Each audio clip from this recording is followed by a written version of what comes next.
hopefully that has gone live.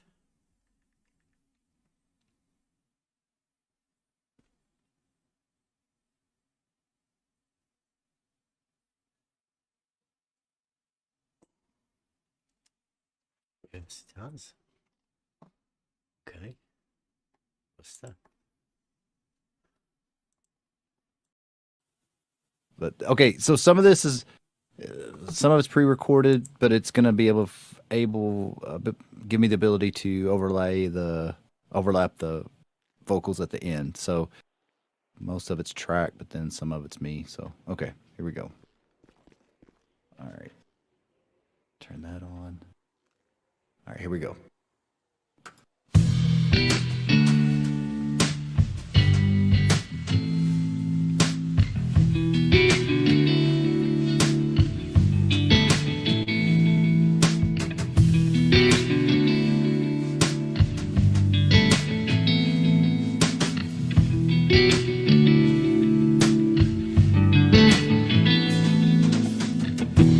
Lateral position, clearly defined.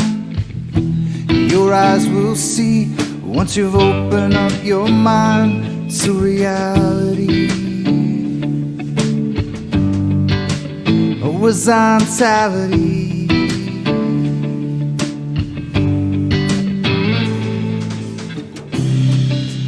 Be still and know. Be still and know, living in reality. Horizontality.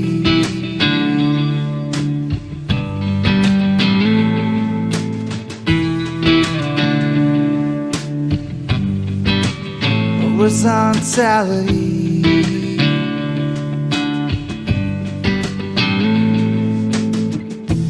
Vertical position is hanging down.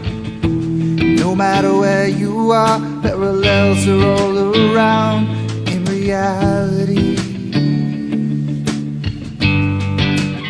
Horizontality.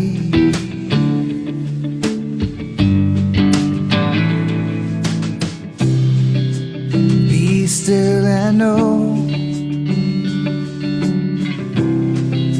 Even when the wind will blow, living in reality.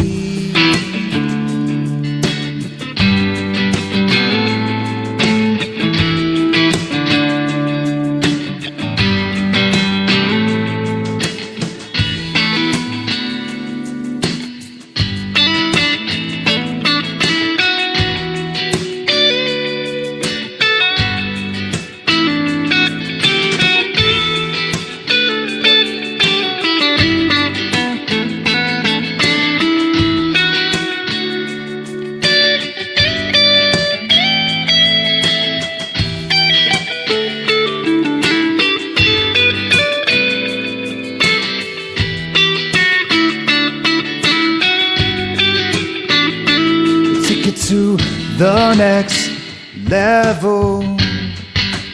We'll take it to another level. We'll take it to another level. We'll take it to the next level. We'll take it to another level. Take it to the next level. Take it to another level. Take it to the next level.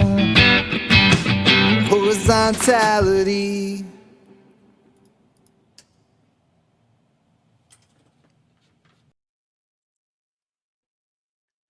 And we are live. Welcome everyone. Thursday night, Euclid night, and once again I have to point out the simplicity of all of this is that we get down to a baseline to start off from, first principles. I mean, we've been doing this quite a few times. But the question should be, to most people, what's the starting baseline that you're starting off with? Once we can establish that, then we can move forward. But it seems not many people are actually interested in getting to the fundamentals of where we start off from. That basically is what Euclid does. Shows you that the straight line is how we progress onwards. That's the starting block that we start from. You can't say the point, but the point doesn't exist. You have to relate one point to another, and it's in that very conception that geometry is founded on, based on that principle of those 2 points, shortest straight line distance between the two. So the statement that was made at the beginning of level being a straight line on a horizontal plane was a statement for principles to build upon.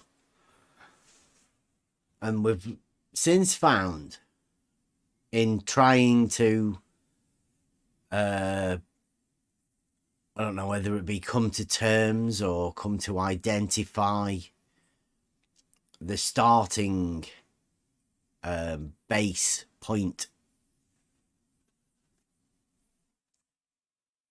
that is that's what it's been all about for us, but not as a great mission to prove anything as fantastic as like a flat earth or a globe, but just the basic principles to start off with.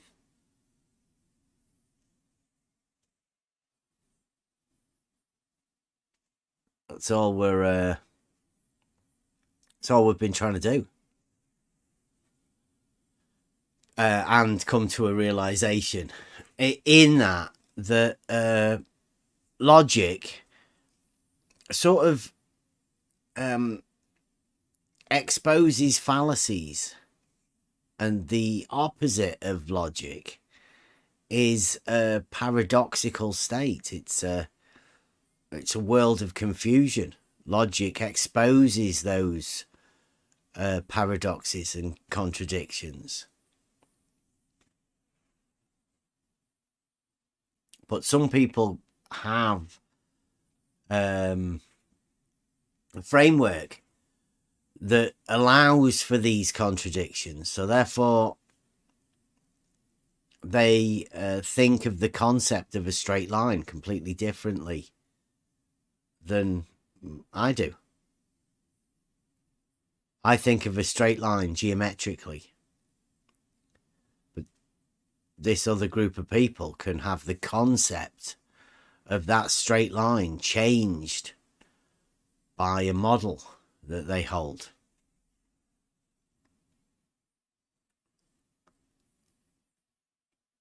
I don't know what to say other than it's all based upon a two-dimensional plane, and what your concept of that two-dimensional plane is, and whether you can actually talk about it or not. And we've found recently that it's very easy to pinpoint paralogisms. There are people that do hold them, and it's really easy to point them out once you know how to. And I get the feeling that there are a lot of people that are trying to obfuscate that fact to stop people from looking at them.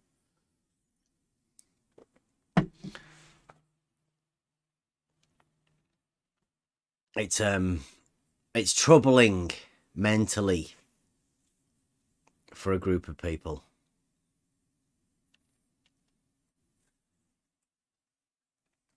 So I think we'll go over a video that I did.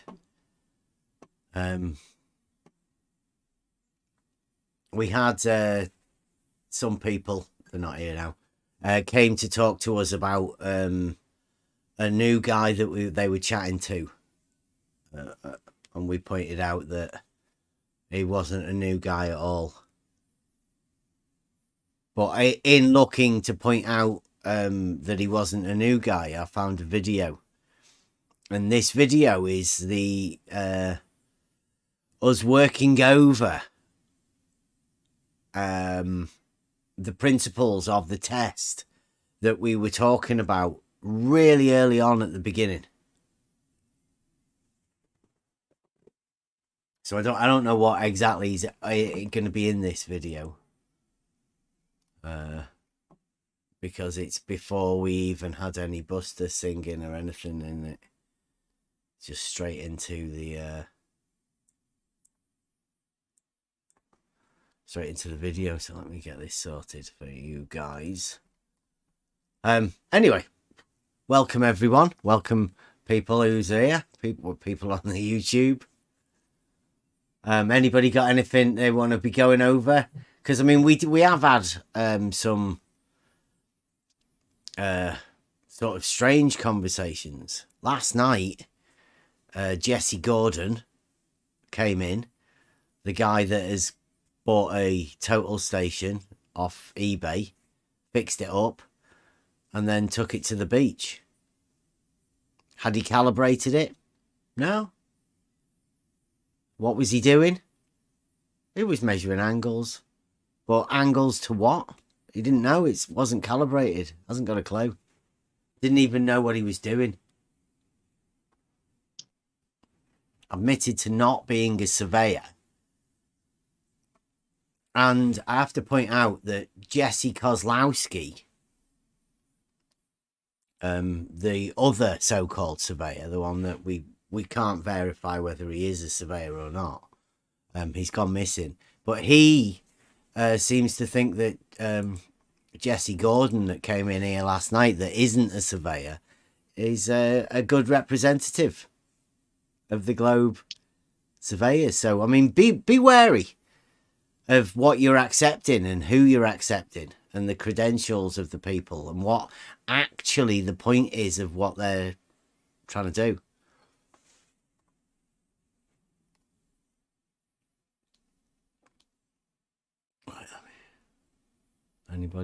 Anybody got anything to say about anything that's happened today? Yeah, that was a pretty interesting voice changer. Whoever that was in there. Yeah, that's right. I had somebody with a Mickey Mouse voice came in, trying to hide who he was. I'll put the video out whenever, because it was quite interesting, wasn't it? I was talking to Ruhif earlier on in the week as well. I've got another video sorted trying for that. And yeah, it's really obvious. People want to come in and ask about the great paralogism. But because it's a paralogism and it's their paralogism, they can't see it. So it turns into a really interesting conversation. They want to see something that they can't see. Somebody's put a magic spell on them that just doesn't allow them to see it. They can't see contradictions when you point them out. Obvious contradictions. Paradoxes, they allow for them.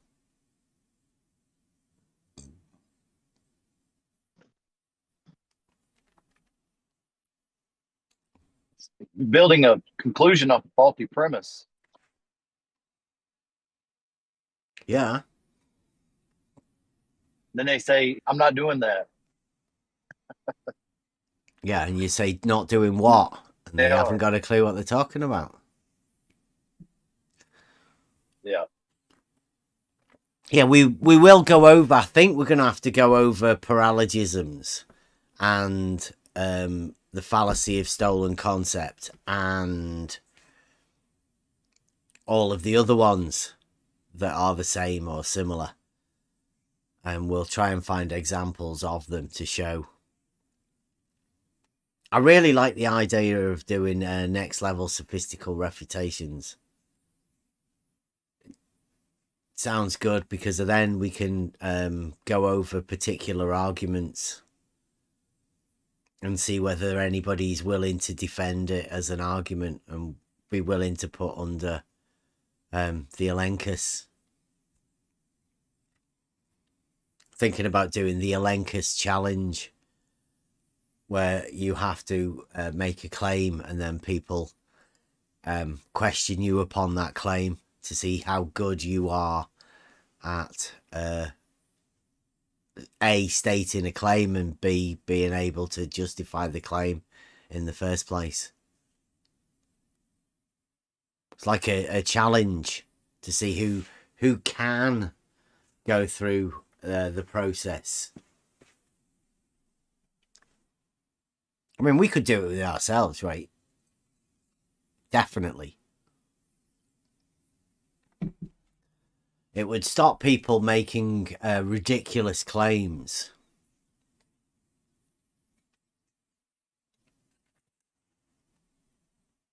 Right, so. Yeah, that Mickey Mouse voice person was like perpendicular at a point, but then again, they also established a 3 mile horizontal line. That's a total contradiction. They wanted to keep it perpendicular at a point, but then they went full horizontal. It used to be the people that we talked to, I don't know, they were a little bit better at obfuscating. I think these new people, they're double speaking so bad they don't even see it, I guess. Yeah, they Well, you kept saying you measure the angle at a point and you don't. That point is just a definer where the lines stop. I mean, that's vertex. the paralogism. Yeah. It was crazy. Yeah, the intersection. I mean, what does the intersection have to do with an angle? I'd say not much, really.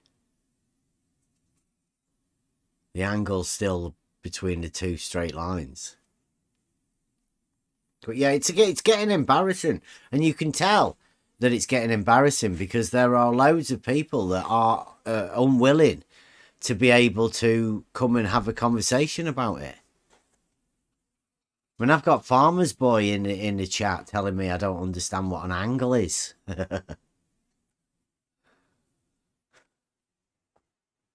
He thinks angles can be measured to curved lines and not just using two tangents.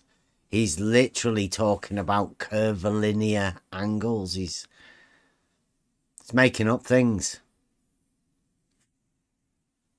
So shout out, farmers. You can lead the way in spherical geometry, realizing spherical geometry. We'll do realizing Euclid.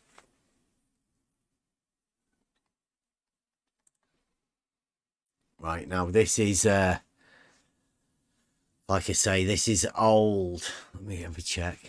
There's only 98 views on this.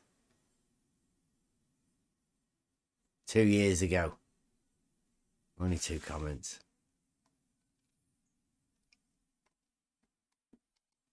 Right, so this is Nate from 2 years ago. It's 2 hours. I don't really want to go that far. So let's give us a sound check.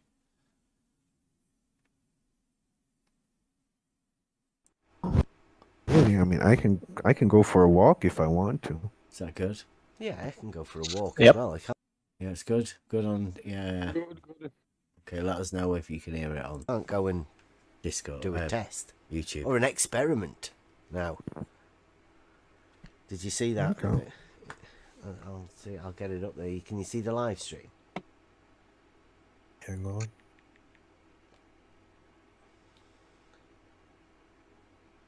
No. Well, you can't see live stream text. Yeah, you Oh can. yeah, I mean, yeah, posted it yeah. in there. I'm in live stream text. Yeah. Okay. Well, check this out. Oh, why is it not? Oh, I have to delete. I think this was coming at the time when we were going over water levels. There you go. Inspired by you, so I can thank you for this. All right. If B is raised, then the water level will raise in A and C due to the volume of water equalizing to a new.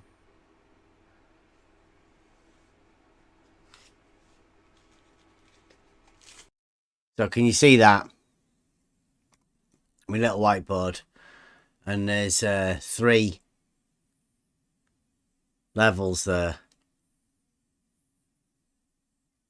And it says if B is raised, then the water level will raise in A and C due to the volume of water equalizing to a new horizontal plane.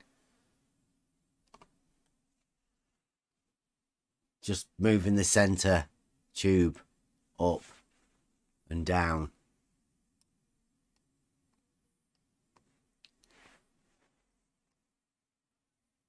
So if B is raised, then the water level will raise in A and C due to the volume of water equalizing to a new horizontal plane. Everyone agree with that? Sound good? Good. Middle tube along a water level, all connected. If you raise the middle one, all 3 will equalize out to a new horizontal plane because of the movement in tube B.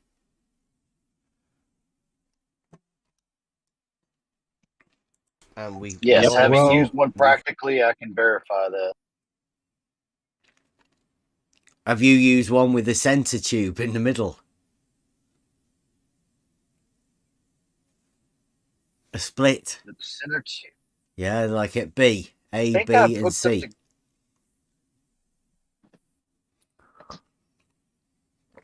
I'm just I saying think that I've hooked because them it... together, but not. Go on. I don't know if I've. Well, no, I haven't particularly like set up a T in one, but I have put like a. Yeah. Okay. Yeah. No, I haven't done like the exact T off in the middle, but it would stand to reason. I mean, it's logic that like using just a regular one, you raise one end and you've got a new horizontal. Yeah. It would It'd be be the same definitely thing be with one in the middle. testable, right? Not only is it a process Yeah. that you can do in your mind, but this would be something you could do in reality, right? It's not beyond the realms of checking this out. And Sure.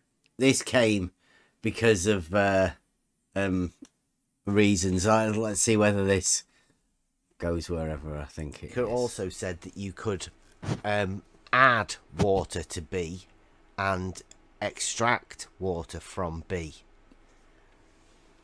to Yeah. have a similar effect on each end, right? Yeah, because if you raise B, then the water levels on A and C will rise.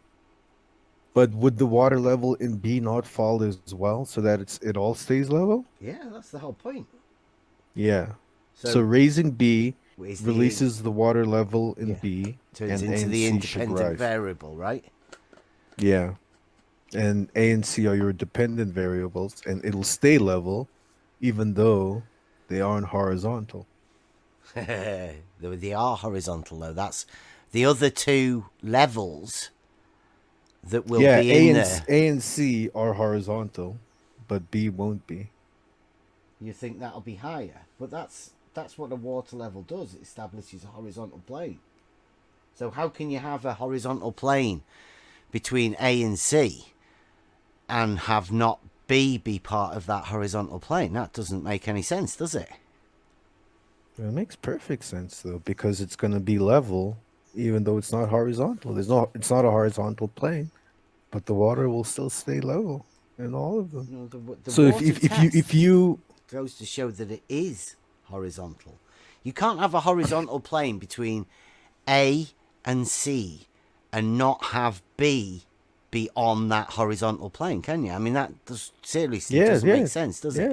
Yeah, definitely. If you lift B, there's not a horizontal plane anymore. That's fine.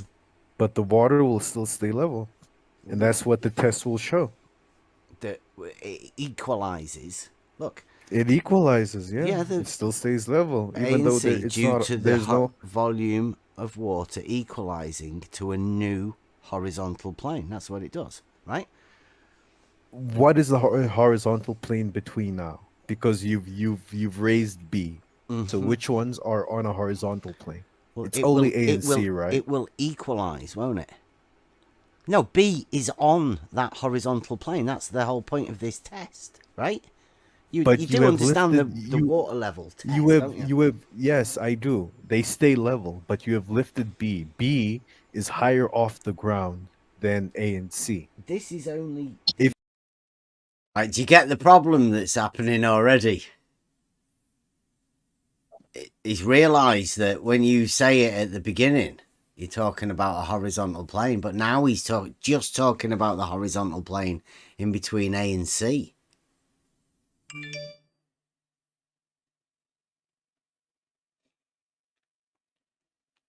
Didn't see that the idea of you moving B would adjust to a new horizontal plane.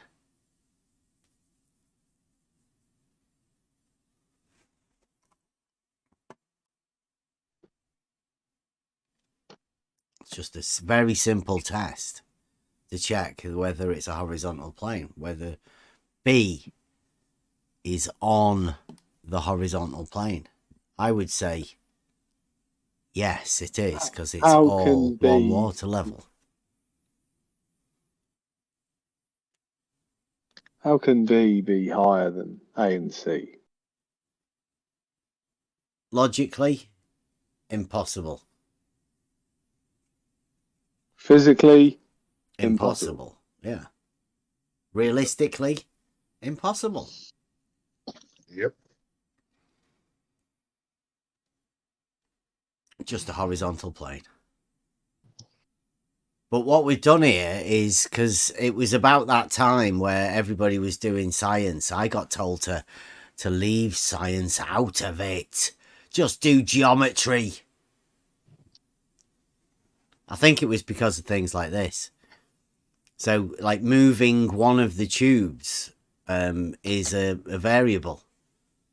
And there is a reaction to when you do that to the other bits of the water level that you're not around. The water level will establish its own horizontal. It will do that naturally. A, B, and C will all be on that horizontal plane.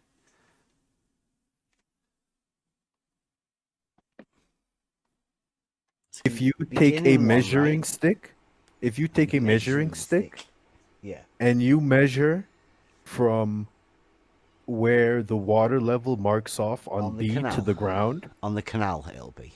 We're doing this at the side of the canal, so then the canal can be used as a reference frame for okay, checking the if you heights of take all it them. Right. if you take it from the mark off point where the water is on B to the surface of the canal, that will be higher than C and A, Well, right? B is Because going to you've be lifted higher. B. Yeah, you're That's lifting B what up you a few imagine. inches. Your arrows under the thing on under the level, under the part that you hold on B. Yeah. Do those not signify B being raised up, right? Yeah, that's the independent variable, is lifting that B middle one, and then up. the water levels. Yeah, just lift it up like 2 inches, right? Yeah. Then the So water yeah, if what would I level lift it will up 2 equalise. inches, Yeah, go on. Yeah, what would happen if you lift the middle, the vial up? I know you. Sorry, you're already running this spell. I know you've probably gone over that, but yeah, think about it. Just not you, but Hmm. anyone who's listening. Just lift that middle one up. What's going to happen? The distance that it gets lifted is divided by the 3. Yeah, equalised. Hmm. You lift it up in the middle, all 3 equalise. You put it down, they equalise. Yeah, the volume of water, which stays the same within the tubes, will equalize to a new horizontal plane. That horizontal plane across all 3 points, across all of the points in the water.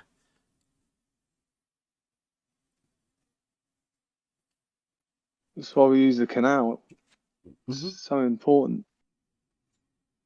And it's obviously because it's done in reality. It's physics based, and physics is a science, isn't it?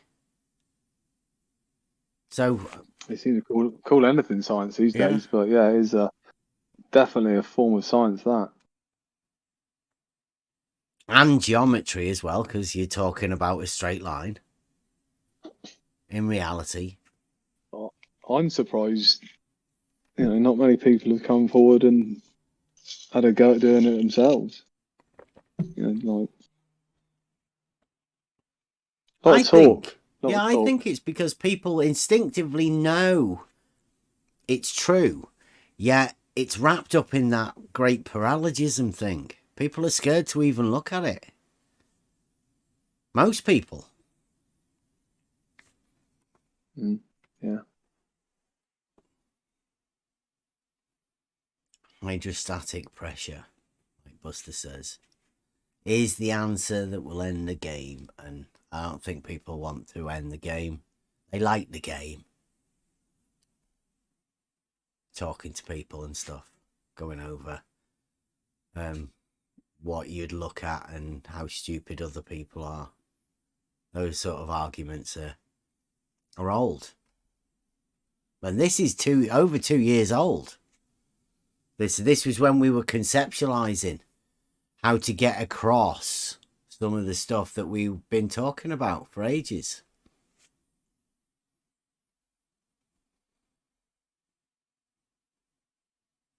Let's see where we go. On the Yeah. other It's side, nice right? to go back over it. Yeah.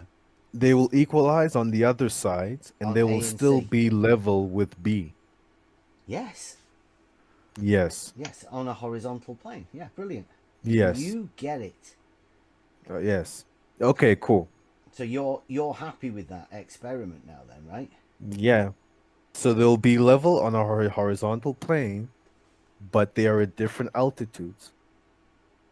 So water can be level on an uneven on a curvian on an uneven surface. It doesn't need to be flat for the water to be level on a horizontal plane. No, it's the surface of the water, isn't it? Yeah, the surface of the water. Yeah, it doesn't matter what is underneath it. The surface is Yeah. a horizontal plane. The surface will be a horizontal plane, even if what it's on is curved. Yeah, yeah. So even on a ball, you can have a horizontal plane On a ball. of that is level. The surface of water how will Wow. stay be level on a contained? ball. Yeah. Poor confused people. Yeah. I mean, he This- started this- off like he was actually understanding about the horizontal, but I mean, he pretty soon put a ball there. I Yeah, you would say, just. Yeah, go on. Mate. I would say that on the ball this is impossible because ball cannot contain water. So if you have to have some concave container, not convex, because convex cannot uh, maintain water inside because it's concave, convex. So on the ball, this is impossible. Either way, it cannot be contained. It should fall from ball to something else. Well, I don't know what it should do. I know what it does do, and it does a horizontal plane.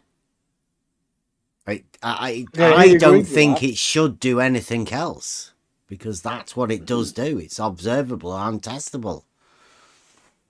And he agreed with it. Yeah. Mm. I was surprised that I was like, oh, he's okay. Yeah, I mean, like I say, this is at the beginning of this. Yeah, this is at the beginning of it. So this is a guy called Nate. I think he's just come back around. If you want to pop in anytime, Nate. Good old times. But yeah, I mean, this is a horizontal plane that he immediately put a ball there on. It won't work on a ball, obviously, because we're talking about a horizontal plane.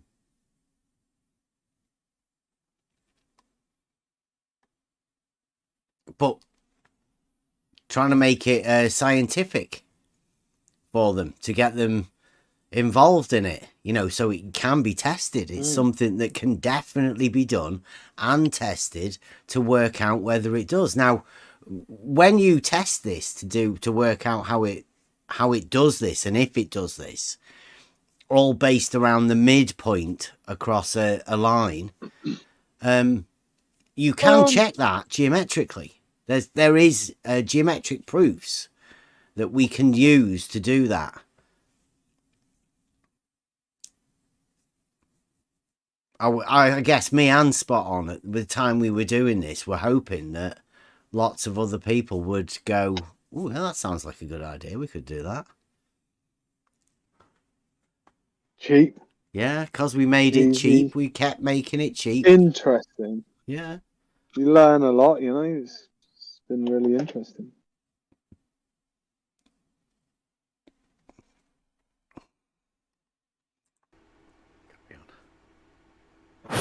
See what By its weight, its own weight will contain it. on a ball. It's like Yes. you can put a ball in a fish tank. Would you consider that water No. on a ball? No, it's not the same. Well, because water needs to be contained, doesn't it? Because it's only Yeah, so the surface. so the water's weight will contain itself. But the ratio of water to ball is not enough when you it's not the right balance when you have a ball in a fish tank. Yeah. Do you want to? You need a very big ball. Definition of horizontal. Do you like that? The ratio of ball to water is what you need to get right. You just need the right ratio in order to get water to stick to the ball. This is impossible anyway. Well, of course it is. But it's his paralogism at work here. Yes. He's like inexperienced with this horizontal water level discussion. Well, me and Spot On found it right at the beginning. Yes, he realized that he has a problem here with the ball because it cannot hold this argument. So he needs very big ball, seemingly straight or seemingly plain or like plain, but this is impossible in reality.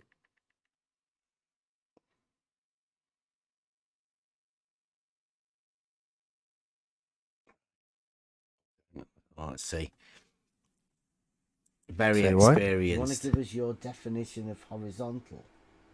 Why does it matter? I mean, we've already agreed on what this test can prove. The surface of water is a horizontal plane, is what I think we've just sort of. It's what we've totally agreed. The surface, yes. Yeah. But the surface can be horizontal even if the water is resting on a ball. That is what this test also proves. See, No idea where he got that from. how'd you get that? Right? What a confused mind is that? It can This be is not- horizontal when resting I think on a right. ball. Non sequitur. Mm-hmm. Absolutely. Yeah, I don't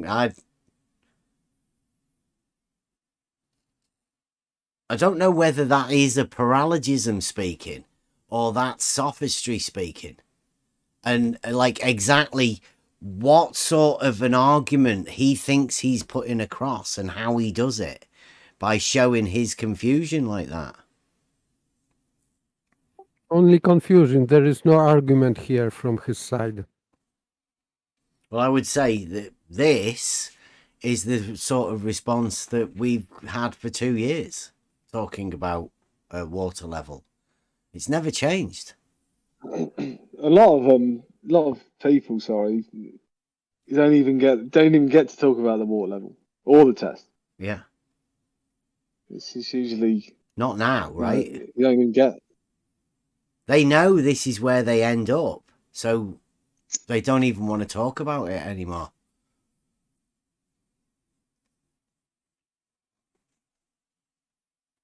And for people that are all about doing scientific tests and stuff, I find it strange. Really strange. Yeah, imagine that. Like someone picking and actually doing it as a university or. Well, being anything able like to that, see an obvious paradox that lies there and being able to do a test to disprove the paradox, right? You get rid of a paradox by doing a test.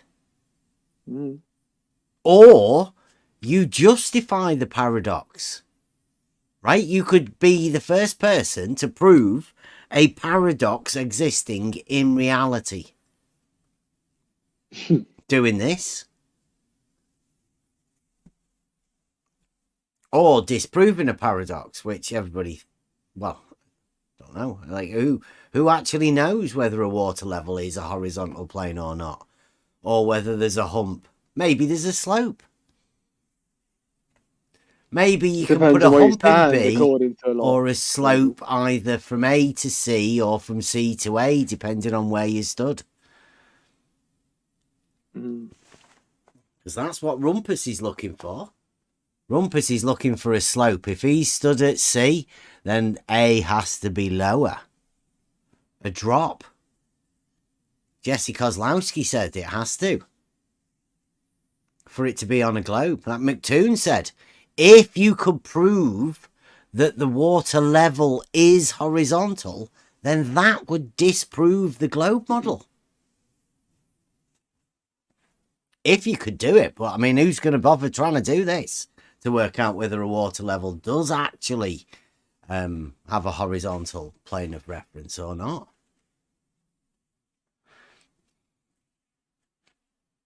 I don't know whether it'd be worth doing it or not.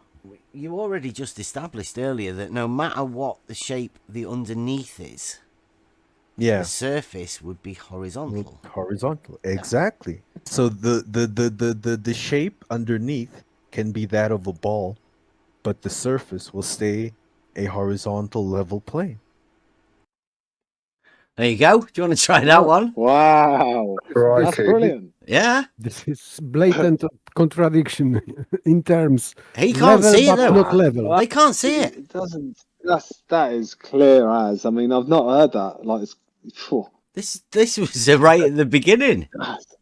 You know, like this is why we were spurred on with, oh my god, how can you but think I mean, both? It's like a lot of this stuff I've forgotten. I mean, and it was different back then. I don't have the understanding I've got now. You hear me? Who was that? Yeah, man. Who was that? Yeah. Shite Mike. Rob. It's Rob, innit? Oh, give him a I break. just wanted to say they haven't gotten any smarter. Well, Yeah, I don't know. I That's mean, what but my they thought stopped is. saying this stupid shit, didn't they? I mean, like, this is maybe why Nate disappeared for a bit. Welcome back, Nate. Yeah, maybe why he had to disappear.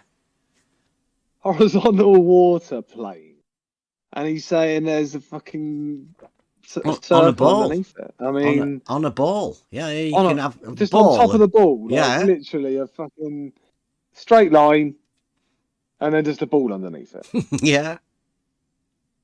Maybe it's frozen water.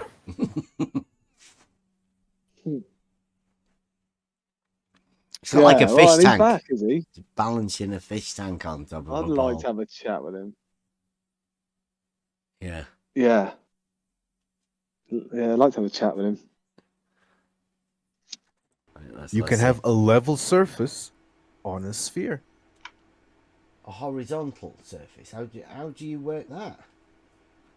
Because you understand what horizontal is, right? Yeah, it's a horizontal plane. So at each Straight, point, right? And the plane at is each point, yeah. you could draw a tangent on the surface of the sphere. This tangent would be horizontal, and it would be perpendicular to plumb, which is vertical, at that point. Boom, there you go. Perpendicular. Even this horizontal is perpendicular. Yeah, because he's associated that with water. Yeah, I bet somebody at some point has told him that verticals are every direction. Somebody might have even told him that they've measured plumb bobs not being parallel. Some ridiculous guy. But if verticals are in every direction, therefore horizontals are also in every direction. Yeah. Yeah, and he shows his misunderstanding of what he thinks a plane is. Because if you have in every direction, then there's no such thing as a plane. Yes, this is curve because if someone is talking about vertical to a point, and on every point you have different horizontal, therefore horizontal is curve. Well, horizontal's a straight line, but so Yes, yeah. but I am repeating their reasoning, pseudo reasoning. Well, I don't know. Like it took us ages to do that, to get them to actually say it, and I try and keep away from actually saying that myself because it sounds ridiculous. And if you say it, you sort of manifest it. Yes, I think that they at first glance don't realize what they said, just said. Yeah, the geometric consequences of the words that they speak are very laid out, right? As a matter of fact, there are steps that you can go along to prove things that you say, especially geometrically. And saying that horizontals change in every direction. Yeah. But like, this is the first chance we've ever talked to Nate about this. So he's making shit up on the fly now about this. Literally, I'd made up this test specifically for Nate because the day before he said it wasn't scientific. So I made it with a independent variable within the test to make it a little bit more scientific for him. And this is the consequence of what he's doing now. Is he's trying to justify it. He can obviously see, or at this point you would realize that you're saying some stupid stuff. He had a horizontal on a ball, and now he's gone back to tangent points. Let's see how well he does on the fly. Right. But if you had tangents at different points, those tangents would not be perpendicular. Sorry, they would not be parallel to each other.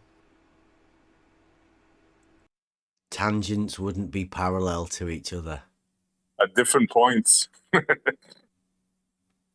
And he got there from a water level. They would be, actually, wouldn't they? Tangents along the diameter at either end of the diameter would definitely be parallel. Like, that would be a statement that I could make. He says they're not parallel, but I would say, opposite ends of the diameter, the tangents to a circle or a sphere. It's like if you're talking geometrically, then yeah, they would be parallel. Definitely, yes. Yeah, exactly that. At a specific point. That doesn't have that. It wouldn't be that all through. Exactly, perfect. A horizontal So line that goes was like that. Yeah. So that vertical would be your tangent They'd be touching a perpendicular. specific point. All the That verticals on that horizontal line would be perpendicular to it, right? All the verticals on that horizontal line, yes. Yeah. But on a sphere, all the verticals would not be parallel. But we're And not that's how talking it about the is on sphere, Earth. though. We're talking about the... There you go. Geometrically, all of the verticals to a horizontal would all be perpendicular to that one horizontal. Every one of them. But he has to say on a sphere. Well, on a sphere, it doesn't change. You just put that on a sphere. It doesn't change the vertical or horizontal just because you put the location of a sphere somewhere around them. Yes, this is special pleading fallacy. Classic. It's an accepted paradox. Yes, let's make exemption for the globe. So geometry doesn't work on the globe that way. Yeah, this is I think we've just been over this today, Saragaki. The barking cat fallacy. It's quite a good one. Go over it at some point. Yep. That is special pleading, actually, but they call it the barking cat fallacy, which makes it sound better. We'll go over it at some point. But yeah, fallacy exposed, right? Quite easily. What he's just said is fucking ridiculous. Expecting the location of a sphere to change a vertical. The horizontal surface that the water established, right? That horizontal plane, that one that you just said about that the water has, right? At a specific point, yes. Yeah, with perpendiculars, the verticals are perpendicular to a horizontal, right? At a specific point, yes. Which specific point? Wherever it is that you drop your vertical. Like this. See that? Yeah.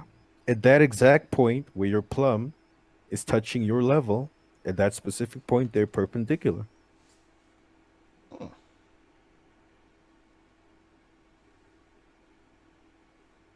Interesting. Yep.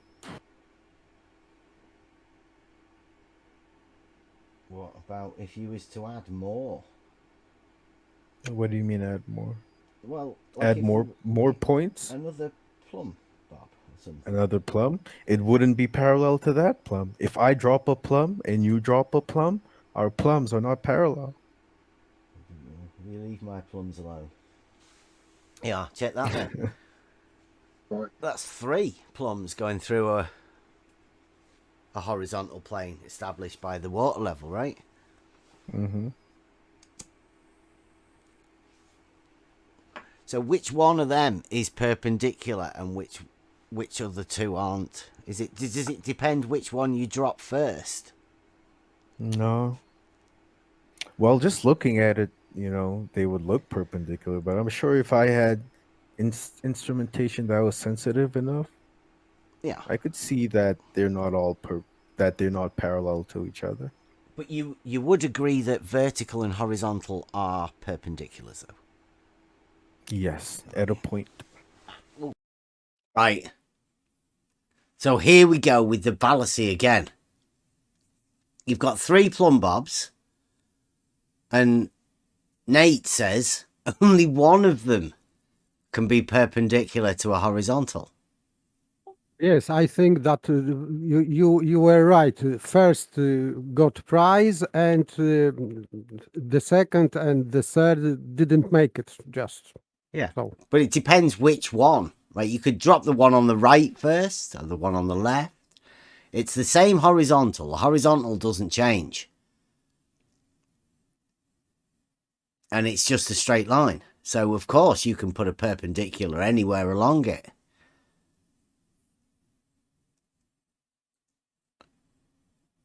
Yes, but for him, maybe it is some kind of competition. So the first is winning. Yeah.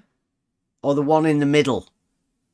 Yes, in the Usually, middle that's normally the one that wins nowadays. But, I mean, back in the day, Nate didn't even know what to think. I mean, this is the first time Nate's ever been exposed to this geometric argument about perpendicular.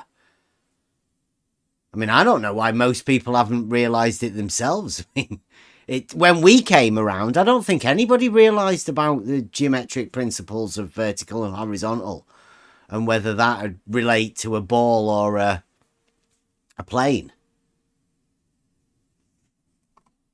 In fact, I still don't think most people realise where the starting baseline is, where you're starting off from, and how you would measure elevation changes in relation to anything if it wasn't horizontal and vertical, rise over run. I don't know how the magic trick happens otherwise. And I don't think anybody else does either, because as we've explained, and we've been talking to people for years, and nobody can explain what the counter argument to reality and the horizontals and verticals being perpendicular. There only seems to be fallacies there. Fallacies and paralogisms, and that's all the model has. Expose the model to logic and reality, and it's got to go.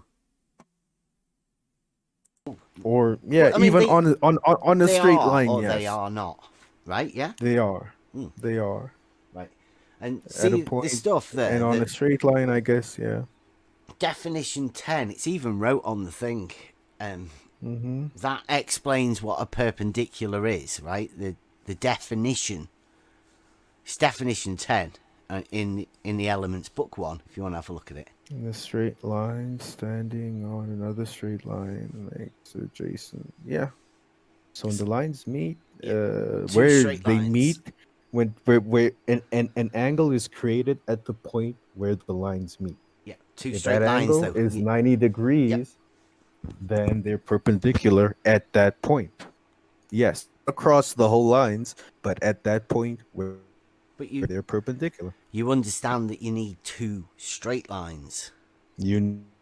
Yes, and when they meet at a point, they become perpendicular. I don't. Does it not sound familiar as what we just had a little bit earlier with Alphag on his Mickey Mouse voice change? Yeah. It's exactly the same. It's baffling to me. Yeah. How they can reduce those two straight lines to a point. It makes no sense. The definition clearly states that the line itself is called perpendicular to the other line. It Yeah. has nothing to do with the point.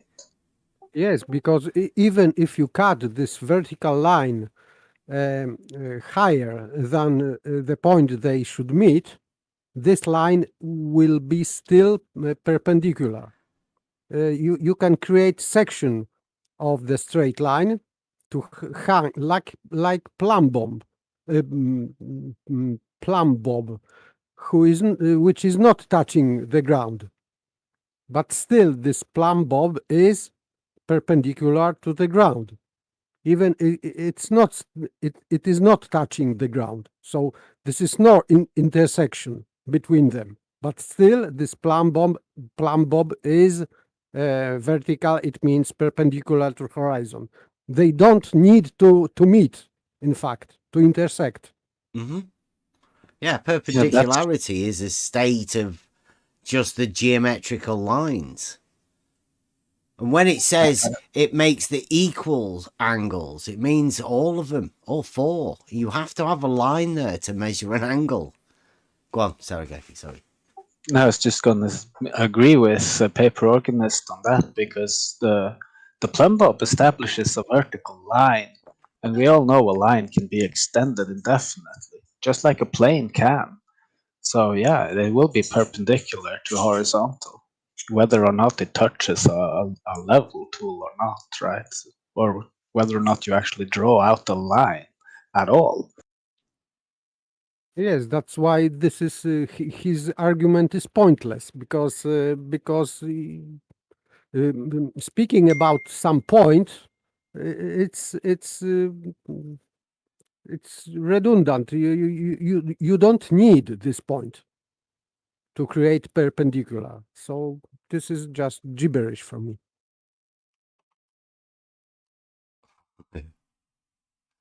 Always at a point where they're reducing lines down to points just to fit the paralogism. Because that's all it is. He's realised, or his cognitive dissonance has realised, that there's a big flaw in them being straight lines. The great paralogism is not allowing him to go with the straight lines, much like Alphag earlier with his Mickey Mouse voice. They have to reduce this horizontal to a point.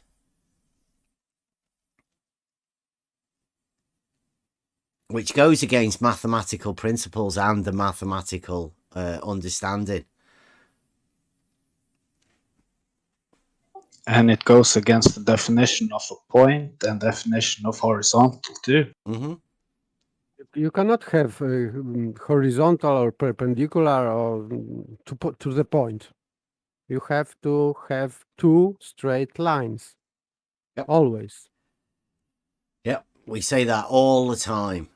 In order for you to understand the principles of geometry, you need to learn the definitions. Starts off at a point, builds up to a straight line, then explains the plane, how the straight line relates to the plane, and then relates the straight lines together and the intersection to show what an angle is between two straight lines. And then, once you've got that far, you then show the relationship of perpendicular. One of the most fundamental relationships within geometry, perpendicularity, definitely exists. And it's definitely provable. The foundations of geometry and the foundations of the sine and cosine within the angles of a triangle, directly relatable to those perpendicular lines. Sorry guys, but your model's fucked. This is why we say, and we have said for quite a while, there are no globe model believers with any geometric proof for their model. It doesn't exist. What they have to do is they have to try and diminish the actual geometric proofs of things like perpendiculars to a point. And all this is done by people that haven't got a clue about geometry. They've never studied it. They've never studied surveying. They've never studied geometry. They haven't even studied logic and all of the fallacies, because then they would notice all they've studied is how to obfuscate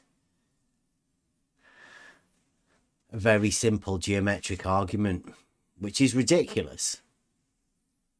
But that's parasophistry for you. That's what the arena that we're in. Spotted it 2 years ago, talking to people like this about stuff and not making any sense, and they've not made any more sense than Nate's doing right here now. I could have a conversation with any one of the ballers, and you would see that they would just try and obfuscate. They wouldn't be able to have this conversation about horizontal and perpendicular. The only thing I think has evolved since then, I think you can hear it's an old conversation because of how he says, but on a sphere. Mm-hmm. They kind of stopped saying that nowadays. They try to leave that out. They want to have it as an implicit fact that the sphere is just part of the equation to begin with nowadays. But yeah, other than that, I think it's equal. I think the conversation is exactly the same as it is nowadays. Yeah. Yeah, not developed. They've not progressed. Obviously, because they can't. They've got nowhere to go to. The obvious On the truths were contrary- already there. Go on, you've got... Well, I was going to say, on the contrary, they have regressed. What's up, guys? Well, They went backwards. Like they say crazy stuff. Like, you know, the reference frames, things are not moving while moving, things are curving while going straight. You know, they've regressed since then, I think. yeah, their obfuscation tactics have got more... well, they're just more obfuscation tactics. They've learnt new ones. Yeah. But the actual argument that they come with it cannot change, because the geometric proofs of reality still stand. And in order for them to have their model, they have to disprove the geometric proofs that already stand within mathematics. Right. The horizontal has to go, definitely. Yeah. What are you guys talking about? Who's that? That's our boy, Nate. Is that you, Nate? Yeah, it's me. What's up, Bessie? Hey, nice one, Nate. Good to see you back. We're going over horizontal and vertical being perpendicular. Yeah, I saw the video you dropped in the Geos. That's the one we're doing now. We're on it. Oh, okay. Oh, can I just say, Yeah. EPR, is that your name? Your mic is just a little low. If you could Yeah, turn it up, that'd be awesome. I'll go. How about now? I'll go and How about now? but- Yeah, Is it that's better? better. All right, sorry. Where have you been, Nate? Been? I just been in Geos mainly, you know. Like I've got a few accounts taken down, so I've lost all the servers I was in. Oh, I've been a bad boy. Yeah, kinda. So What about you? yeah, we're going over. It's Euclid night, so we go over geometry, and Oh, we just found an old video because who was it? It was I think it was Essie and Rakia said that they'd seen you back, and they seem to think that you give them the impression that you were a new guy on the scene. yeah. Rocky was saying that earlier. Like he thinks I'm brand new or something. Yeah.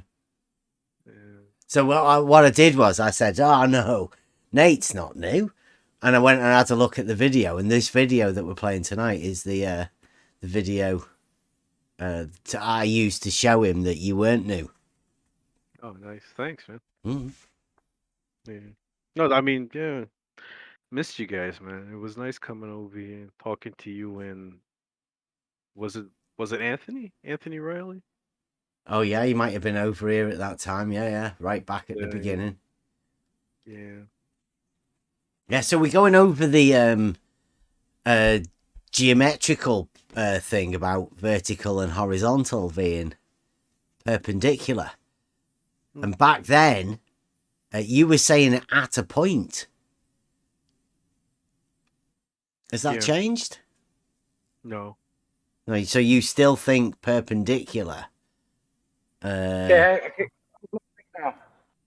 Who's that? Is that Rob again? Yeah. Is it better? A little bit. Not really. Okay. No, I just Can I just ask Nate one question? I'll go back on mute. Yeah, go ahead. Nate, how long is that point? How long is what point? It's a point. You know, points don't have length. Length is something you would have between 2 points. All right, but a straight line has a length. Yeah, And that's all why a perpendiculars straight line. and all perpendiculars along that line are vertical. All perpendiculars along a line of what? Do you mean the other way around? All verticals along that line are perpendicular, right? So yeah, if I had a point and I drew a tangent line on that point, and then I had verticals Well, on that tangents tangent. require circles. We're not talking about tangents. We're talking about horizontal and vertical. But you No asked me tangents involved. you asked me about a point, so I'm assuming the tangent is being drawn on that point. Yeah, no, we're not talking about tangents. So why did We're you bring talking up a about point? horizontal lines, and vertical lines, because you said they're horizontal at a point, or Yeah. vertical, or perpendicular at a point. No. That's fine. They But if you're are dealing with straight lines, they are all perpendicular along that plane. Whether you're on a horizontal plane or you're on a vertical plane, all perpendiculars will be parallel along that line. all perpendiculars will be parallel. Yes, so verticals will be parallel to one horizon plane. Perpendicular, you mean? All verticals. Yeah, you guys are mixing the words up. It's confusing me. Yeah.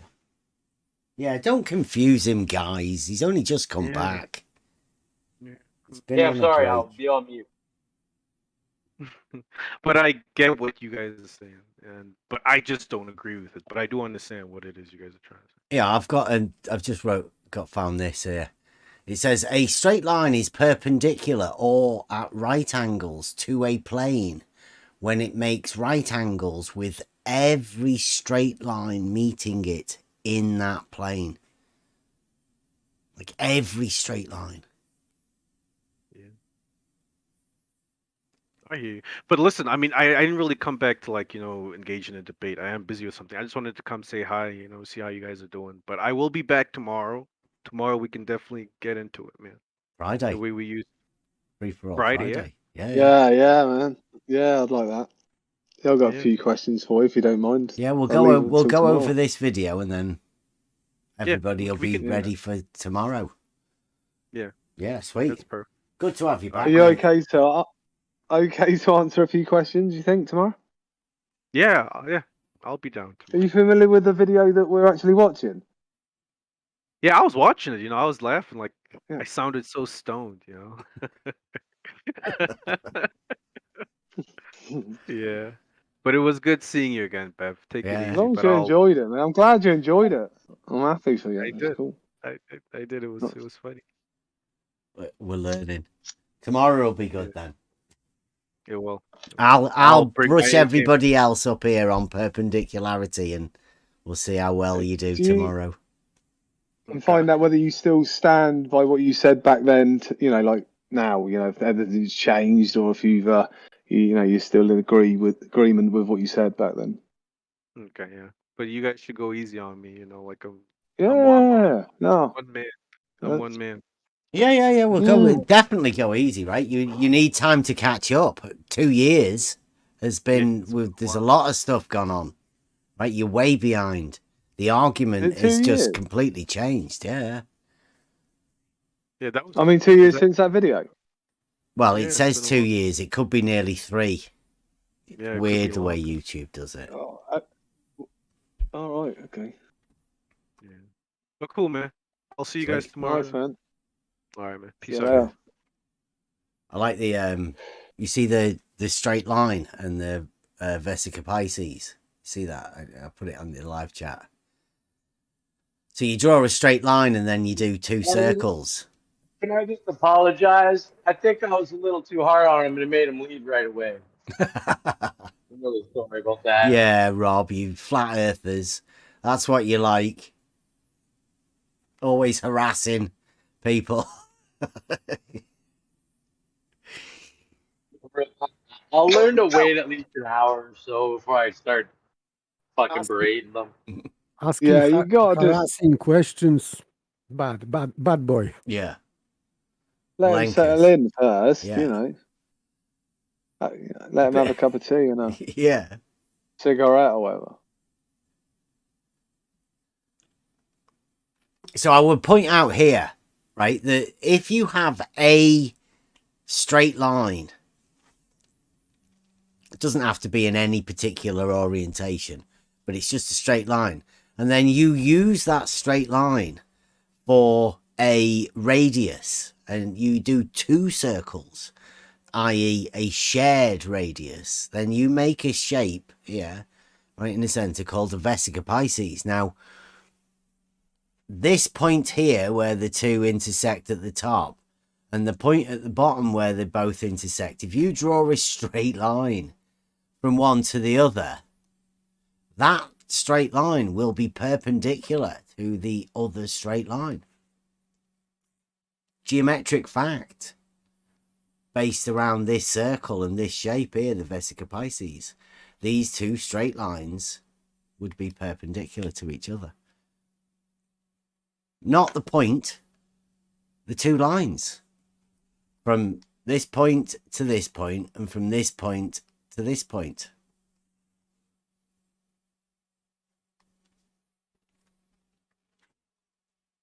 Pretty simple. Geometric proofs. We'll go over a bit more. So then if you move along that line and drop another perpendicular, then it's going to be perpendicular and they will be parallel, right? Oh yeah, Yeah. Right. So then Yeah. plumb bobs that are dropping are perpendicular to the water level, the horizontal plane, and therefore they are parallel, right? Geometrically. But the water level isn't a straight line. Of course it is. You can see the... There you go. He had to say that. Yeah. Faced with vertical being parallel, perpendicular to a horizontal. He had to say it. The water level now isn't horizontal. Not a straight line. Even though you've got 1 point on the water level, another point on the water level, so you've got 2 points, you've got a straight line between the two. He's got a paralogism, the great paralogism, that's stopping him from having that as being a straight line. Can't blame him. Lots of people do that. Maybe you're listening to this right now. Maybe you're thinking, is it a straight line between 2 points? It is water. It is water level. It does say it's a horizontal plane, but is it? Could it possibly be a horizontal plane? Even though they say it is. The water level on the left and the water level on the right. The horizontal plane is established all the way in between that. That's what a water level does, right? If you had a water level in your hand and I had one in my hand, Can you see it there? It's on that picture. I see it there. I totally see it there, and I totally agree with your picture.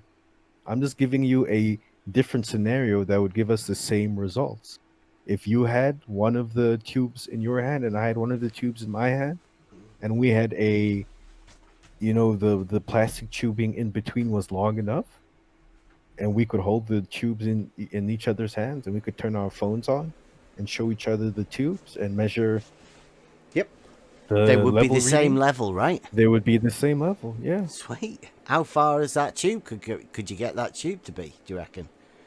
How long? It would have to be Infinite? over 2,000 miles. Yeah, It infinitely would have to long. be pretty long, yeah, to get from you to me. You are having the fact that tube and the water level within that tube would establish a horizontal plane over an indefinite length then? It would travel over a curved surface, but still stay level. A That's what horizontal I'm saying. plane. Because that's what I'm a saying it water would- level does, right? I'm saying it would establishes a travel horizontal over. plane. It establishes a horizontal plane over a curved surface. There you go. Again, I don't know whether you call that stolen concept fallacy. A horizontal plane on a curved surface. Curved horizontal. I think so. I think he wants to bend horizontal, but it sounds Well, ridiculous. that's why he was talking about tangents. You can't bend You 2 can't get points. tangents out of heads.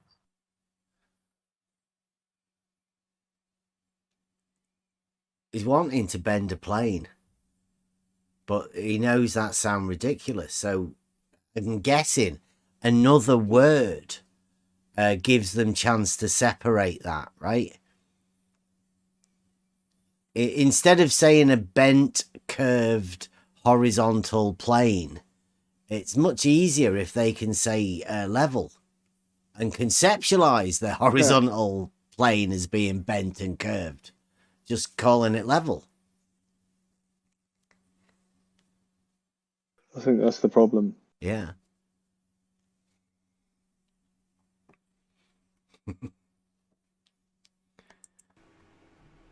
By using a datum as a reference.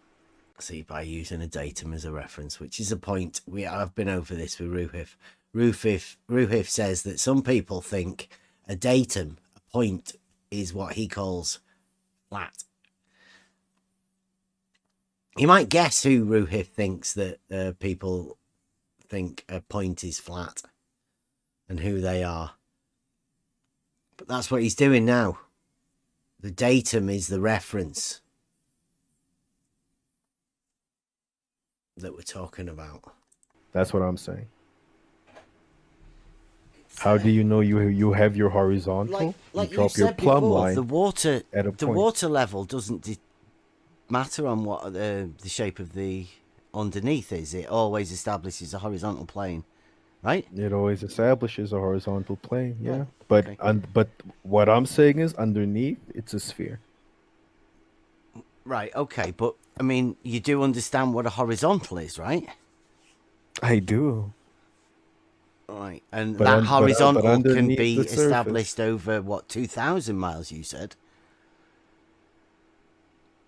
no, that's not what I said. I You did. said You said the water level. I never said that. You did. Yeah, I said the water levels will show a level reading for you and for me over a curved surface. Because you can have level over curvature. You can also have level over, a flat ground. You can put a level over anything you want. You can put it over a fire. You can put it over a building. Find yourself having all these flashes in your mind of all these things he's trying to like represent, like all sorts of things coming to mind, and it's like, it's not needed. But according to physics, it always has to be the same way. So only we have two options here: or the water is level, or it is not level. There are no. It doesn't work that way. That sometimes it is level on horizontal plane, and sometimes it is not. It cannot be both ways.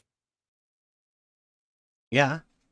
Like you say, what happens is I think there's a mental process that goes along, right?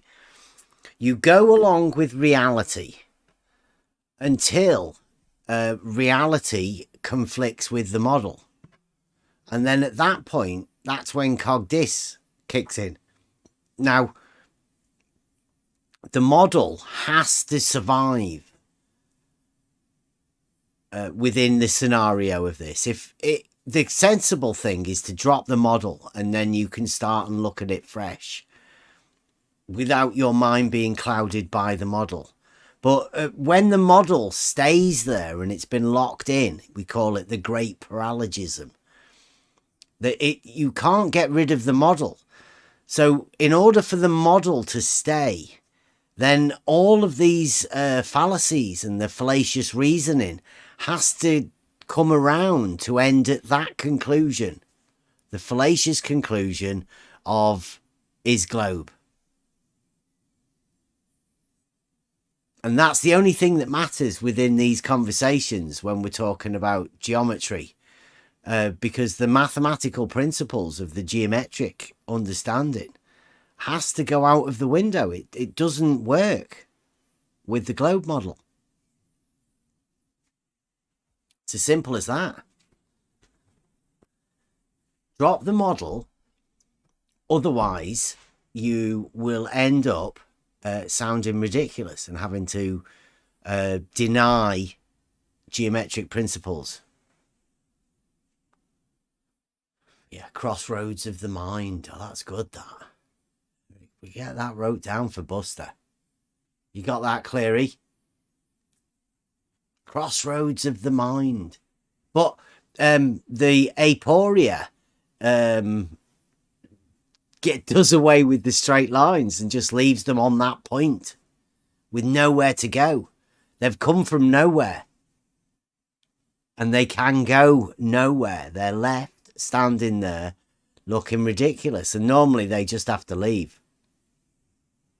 Or not answer questions like Alphag and his squeaky little voice friend. But yeah, I mean, this is it's a serious mental condition that we've been studying over the last few years. There's no way out of it. You have to drop the model or you will end up sounding ridiculous. Making a brew in the kitchen, so you can go on and explain. I won't be a second. Oh, take your time, man. Yeah, I'll go and make a brew as well. I'll leave them.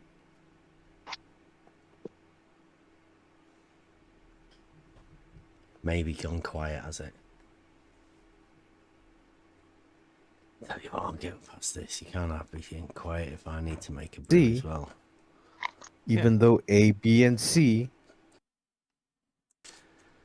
So, as far as you're concerned, is it worth me actually doing this test, or should we tell people that the water level just establishes a horizontal plane of reference, no matter what the shape is underneath? You might as well. But the secondary purpose of the test is that the water level will establish a horizontal plane of reference between A, B, and C, even though A, B, and C are at different altitudes. They are at different heights from the Earth's surface. Where'd you measure that altitude from? Hang on, let me finish. Because you're measuring from the ground all the way up to the water level reading. Remember, you've lifted B higher off of the ground than A and C.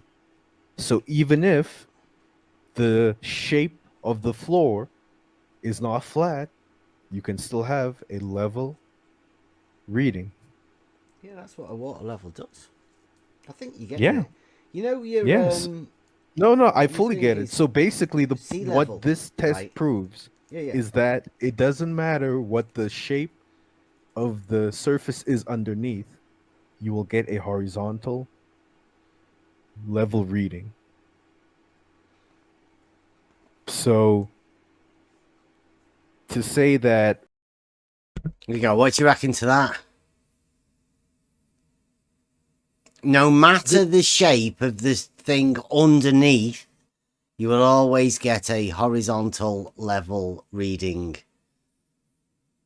He's right, but Oh, that was a bad connection, that.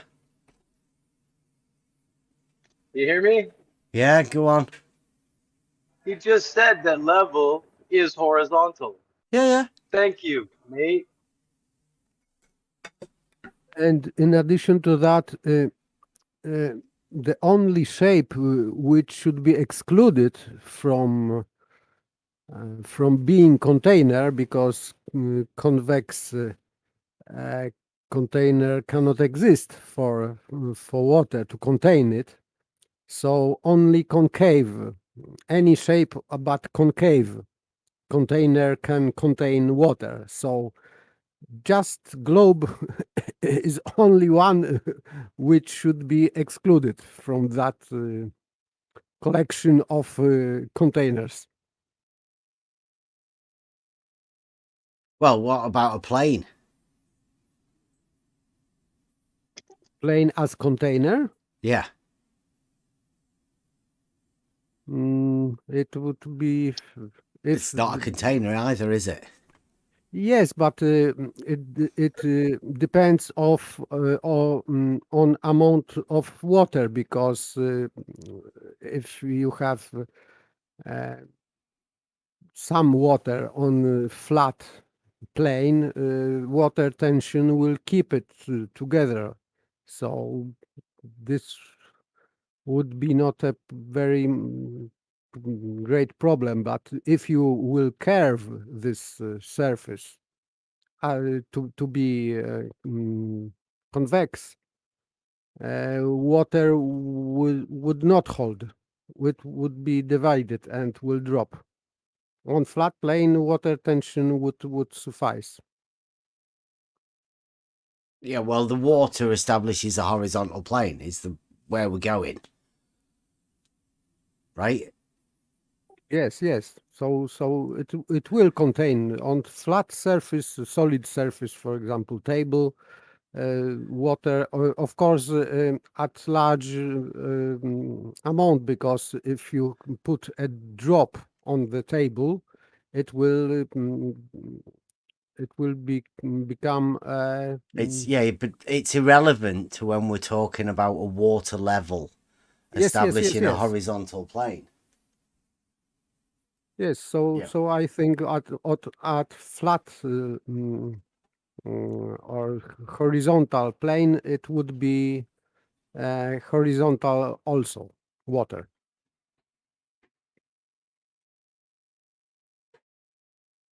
But not on convex. It will, it has to drop. And also, when he says that it would establish a level horizontal plane, he's admitting that he's not getting his sphere from anywhere within this. It's just arbitrarily placed in on top of what this test is all about. So, which should be obvious, that it's just arbitrarily pulled out of thin air and has nothing to do with the two straight perpendicular lines of horizontal and vertical. Yeah, it's like a shadow of something in the background, right?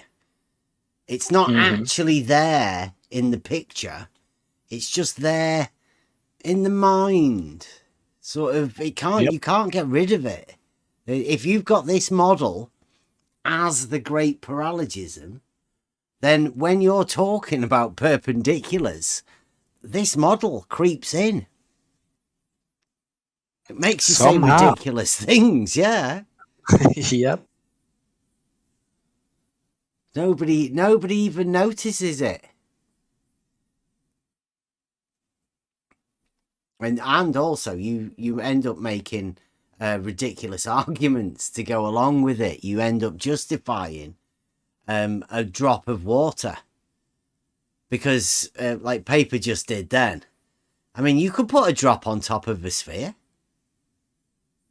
Would that prove a water level being a horizontal plane on a ball? No, but I bet you could get a drop of water to rest on top of a ball if you wanted to. No, but this is not a plane. The drop is still ball shape, like so it is not plane. But yeah, you did that. You did that on a plane, though. You put a drop of water on a plane and said it was a container. You could do the same on top of a ball. Yes, of course. Will not make any difference. Hmm. Of course, I am Yeah. just was laughing at convex containers. That should not exist because convex container cannot contain water. It should be clear to see that there is a paralogism, right? Now, this paralogism that occurs of I'm guessing the model is so strong that nobody can ever look at a test to show a straight line that uses a water level. Realizing Euclid to do a straight line test using a water level seems so ridiculous to people who have the great paralogism that they can't see a point in doing it. I don't know why. It's confused me and Spot On for years now. Why nobody else seems to be able to see this. Well, I say nobody else. There are a few people here. But there are loads of people who are out there that don't seem to realise about a straight line test. They can't see the use of a straight line. Or the paralogism stops them from seeing a straight line and turns it into a point and obfuscates an argument. Makes it a little bit too complicated to think about. I don't know. But once the model overrides mathematics and geometry, you should be worrying. You should be thinking that there's something a little bit strange going on. I would. But I mean, I may be different. Maybe a little bit different. Maybe I don't have the model to start off with. Maybe the people that are with us at the minute, they've dropped the model. I don't know why they've dropped the model. Maybe they didn't have a model. Or maybe they realised how stupid it sounds. Maybe. When you have the model and you hear somebody talking about the model, sometimes it just spurs you into going, no, that doesn't work. You couldn't do that. It's like there are impossible things that have to occur, namely contradictions. If there's a contradiction in reality, right, then well, it can't be a contradiction in reality. That was maybe a bit wrong. If there's a contradiction within your logical processing, then that's a sign that there's a fallacy somewhere, and that fallacy needs rooting out. The fallacy that's going on at the minute is that people want a straight line to be perpendicular, but reduce the straight line to a point. And that point means it's not a straight line anymore. They have to diminish the straight line to a not straight line. It's nothing.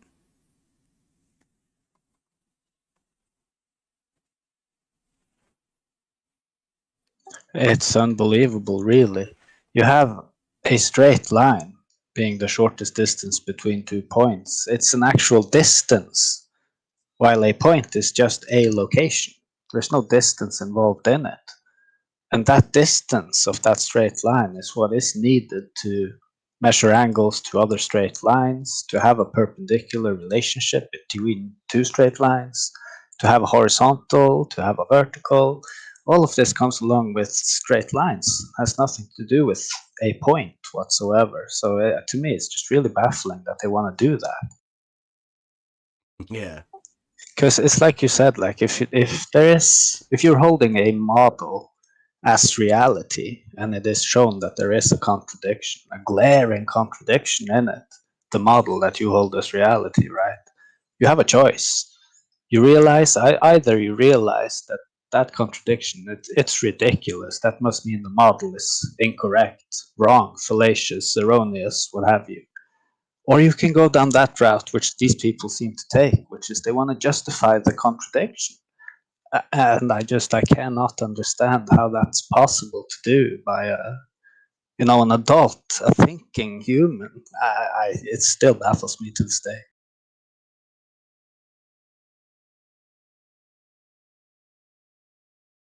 I think you forgot about option number. Well, option number 2 is employ diletheism.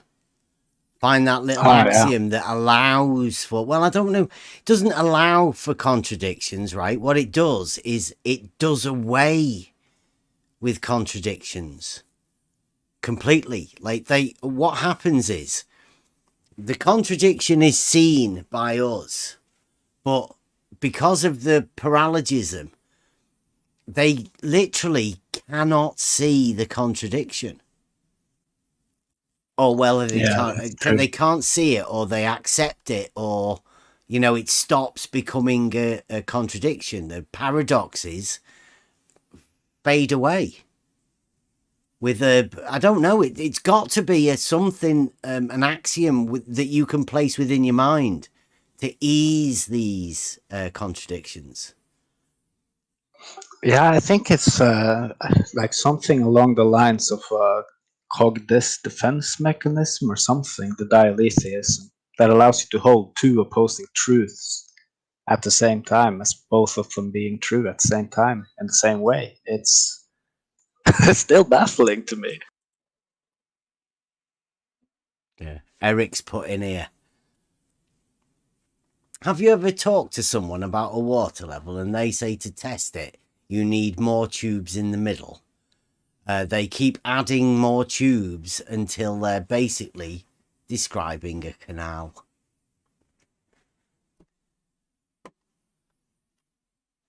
Enter the infinite water level, right? Yeah, I'm going to get a picture of it now for you. Again, these are old things that we did quite a long time ago to go with this that he's doing here. And I think that's what you're talking about there, Eric. Water level. I called that the infinite water level. Because it's like you were saying there. You can put as many water levels in there as you can, and eventually you would end up with something like a canal. Just made up of tubes and stuff. And they would all be horizontal. All the same level. All parallel to each other. Like a canal. A horizontal plane. Neither higher nor lower. Even, altitude. All of those words. All apply. All geometric. The proof's there right in front of you. The only thing that's stopping you from seeing it as a literal proof is the paralogism, a model.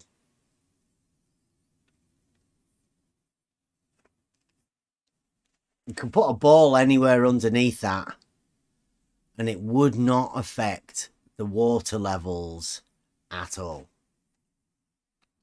Doesn't matter how big the ball would be. That horizontal would stay horizontal. You can't affect a horizontal with a ball.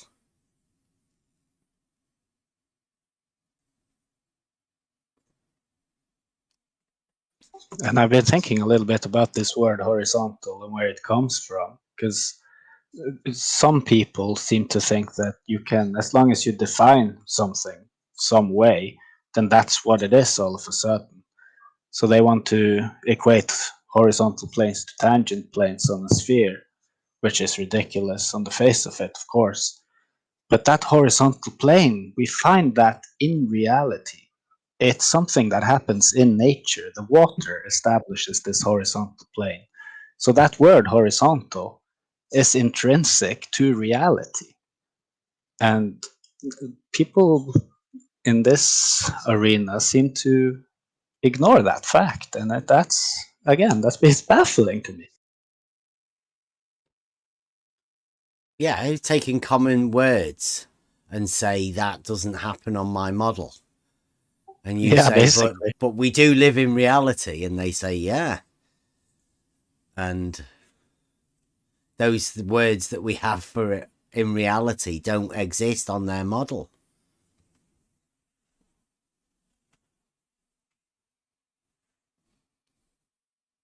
Model is more important for them. Mm-hmm. That's why I call it the great paralogism. They can't get rid of it. It gets locked in at childhood, right? And once it's locked in, you can't get rid of it. Well, I say you can't get rid of it. It's a painful process to get rid of it. But once you're free of it, it's like having your eyes opened. To release that model and start thinking clearly without the hindrance of a model is freeing. And especially looking back then at the way the model afflicted act. I mean, we should be a little bit kinder to them. Because it's a hard process. And just because you haven't gone through the process to rid yourself of the model. I mean, you did it with Father Christmas. You did it with the Tooth Fairy. There's as much evidence with the model.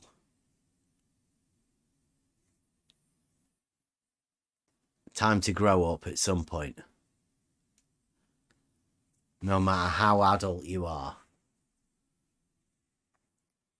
Yes, but difference between Santa Claus and the globe model is that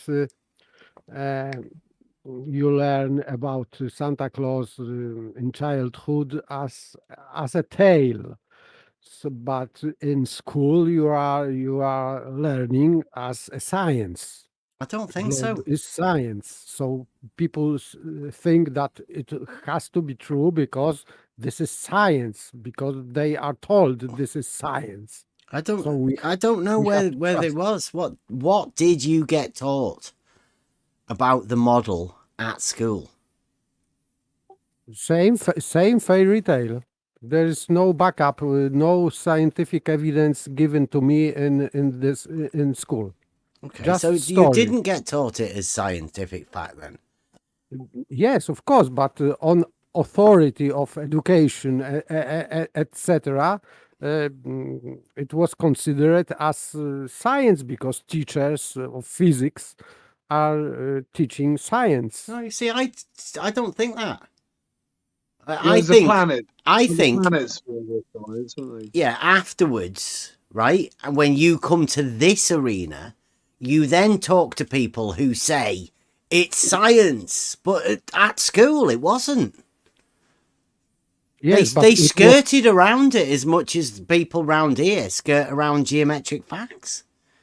yes, of course, but it was proposed as science. Where? Because who proposed it as science?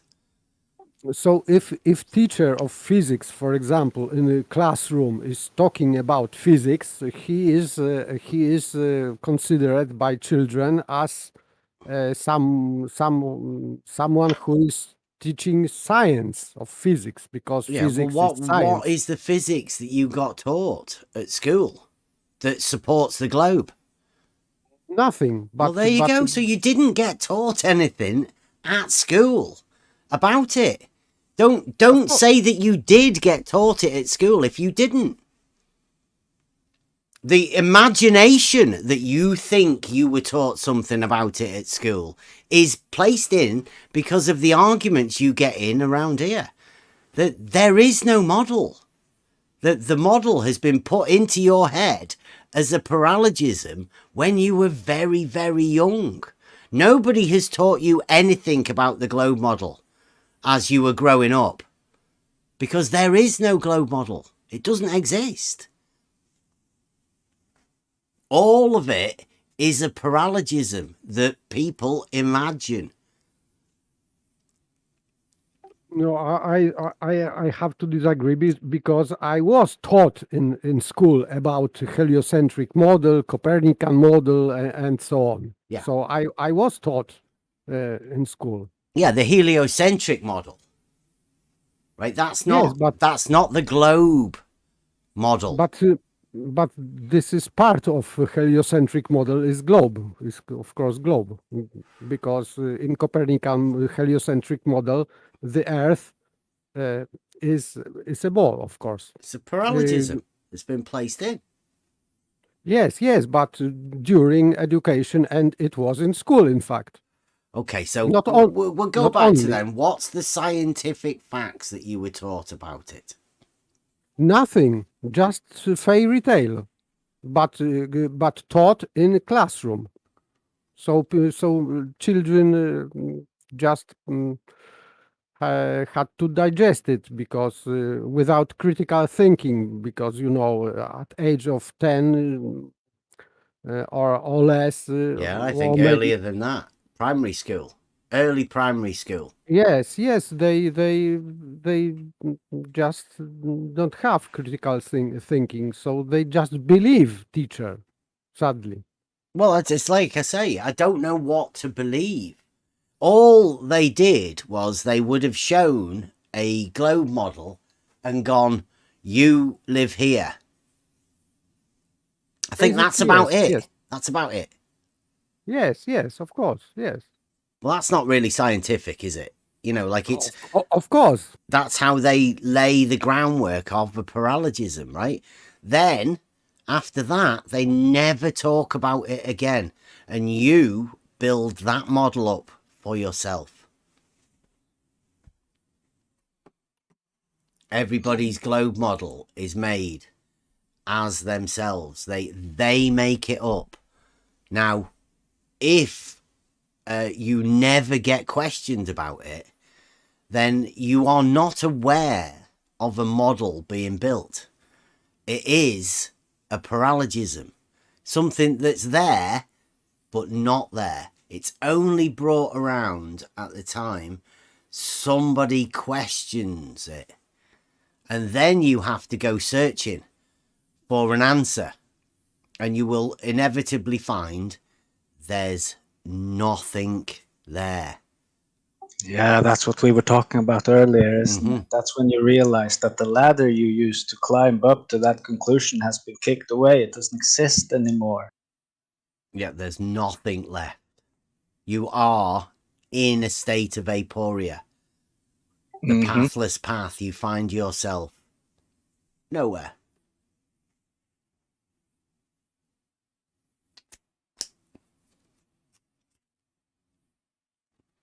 Yes, that's why I call it ideology. Pseudoscience is ideology presented as science.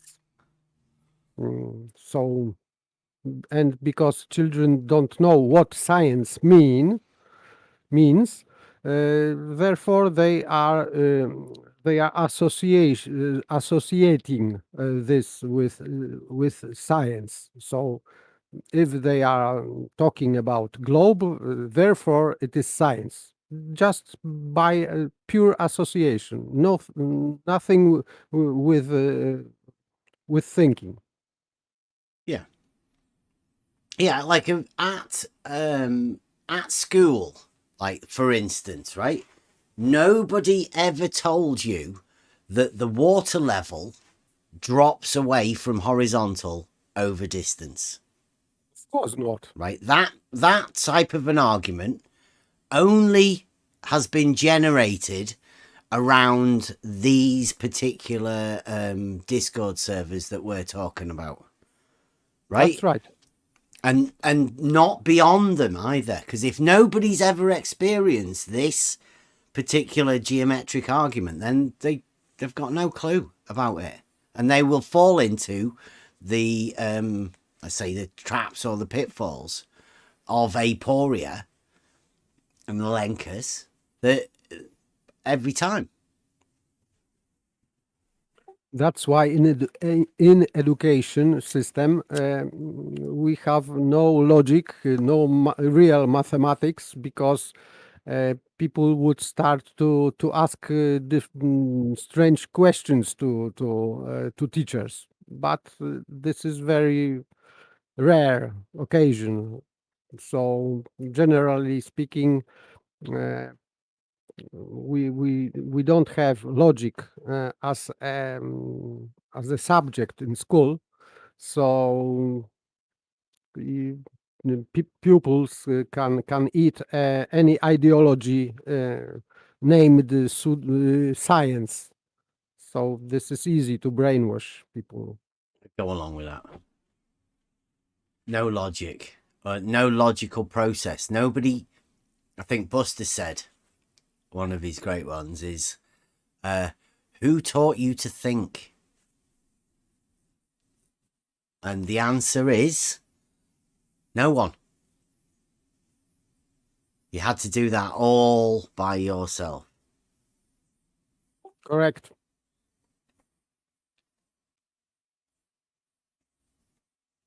There isn't even any coaches, is there?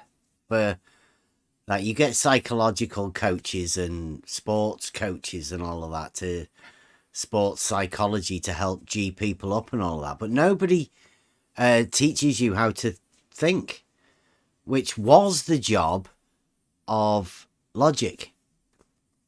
Yes, you can say that there may be teachers of logic, but in fact, process of thinking itself, you have to do it for yourself. It's like, for example, teaching music. You cannot teach music by talking to students to play. He has to make many years of exercises, for example, in piano or in violin or whatever. He has to play himself. It's like the Same- proofs same- within geometry.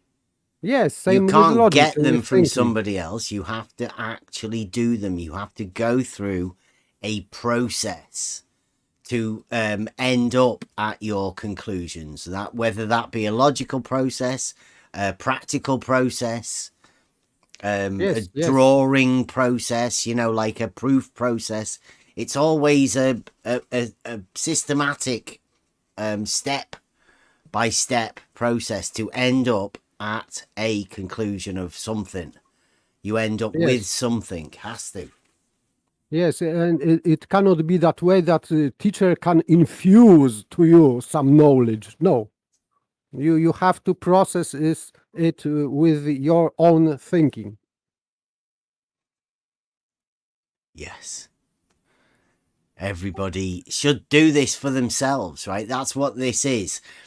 I've always tried to not push things, and hopefully people discover this on their own, because that's definitely where the learning process happens, when you discover it for yourself. When the proofs are gained personally, they mean they mean everything. Without that personal thing, you are never going to find these results or proofs or whatever for yourself, if you've never been and put yourself through that process. It reminds me of what it says here in my Euclid book, before even the definitions. It says, in studying Euclid, first be sure that you thoroughly understand his meaning. Do not attempt to pass on to the second definition or proposition until you have mastered the first. Thoroughly understand.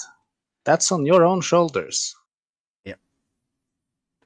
Yeah, you need to stand under the framework that you have and be sure that that framework isn't going to collapse. I think that's what understand means. You have to stand under whatever it is, and that framework has to be solid, because you have to trust that that framework doesn't come crashing down. Exactly, yes. You cannot jump from first floor to third floor if you don't have second floor. Yeah. Yeah, if you haven't built a foundation for you to have a first floor. Yes, so you cannot jump over some floors which are not existent yet in your mind. So step by step. Yeah, it's like you were saying earlier about removing the ladder. It's like you could place yourself on the top floor, right? But if you haven't built the framework that you've got to get up there, if somebody then questions how you got there, and there's nothing underneath you to you, like you I don't know. Yeah, it's in like those Looney Tunes cartoons. It's when Wile E. Coyote runs over the cliff, right? He doesn't actually fall down until he looks down and realizes, oh shit, I don't stand on anything. Yeah.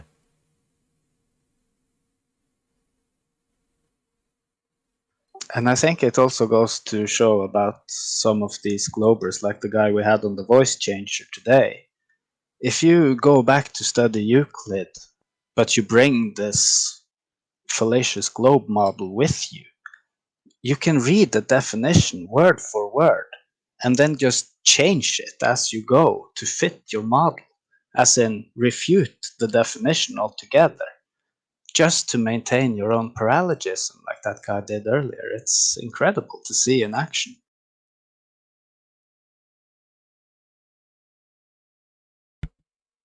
Yeah, these leaps that we've made, well, I say leaps, the understanding of the study of the people that we've been talking to over, I mean, like I say, it is a study of people that we've been doing.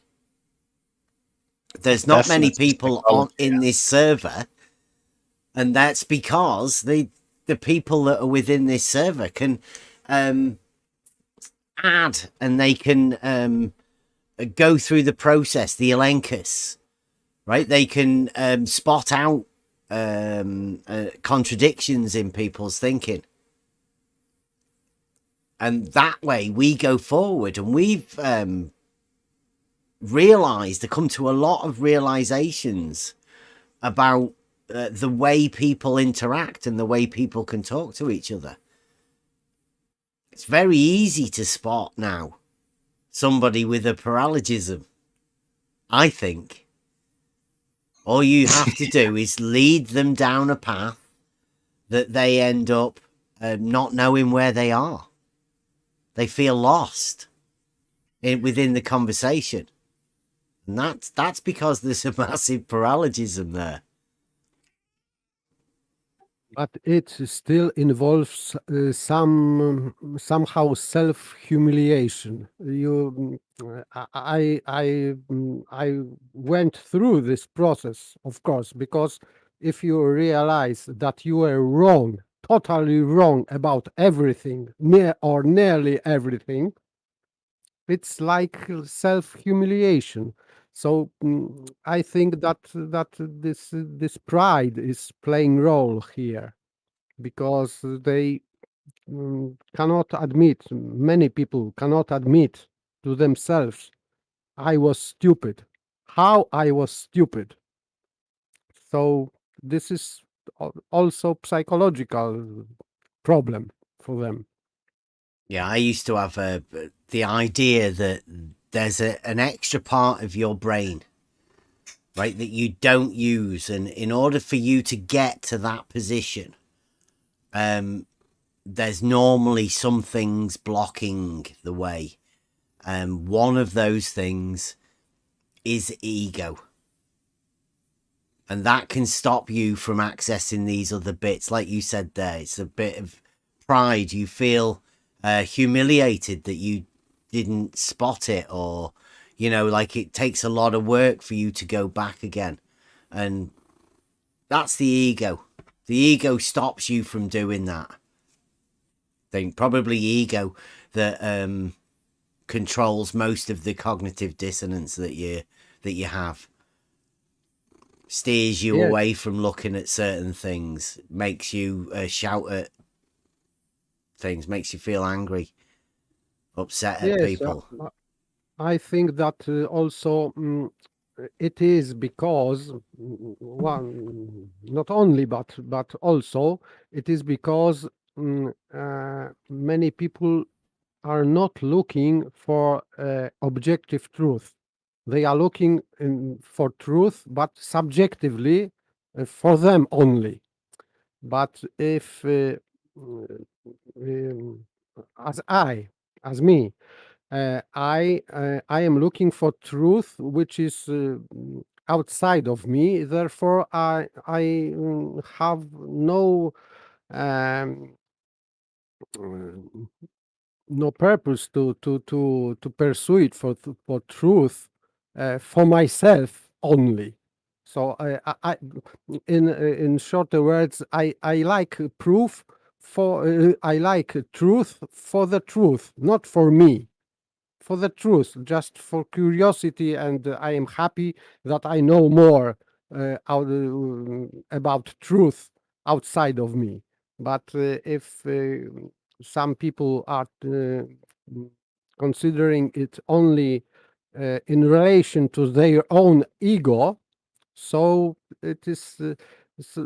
It means that the truth itself is not their main purpose, I think.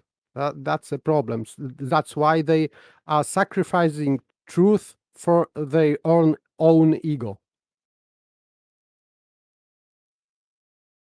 Or maybe it's their ego that's decided their own truth already, and it doesn't want that truth to be replaced.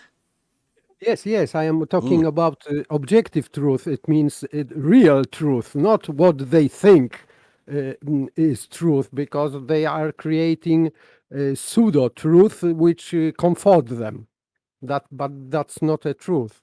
Yeah, which is why I particularly am thankful for this next level Discord server and the people that are in it, because those people are honest people that will question those truths, right? They can check. If you're doing it on your own, ego can convince you of your personal truth.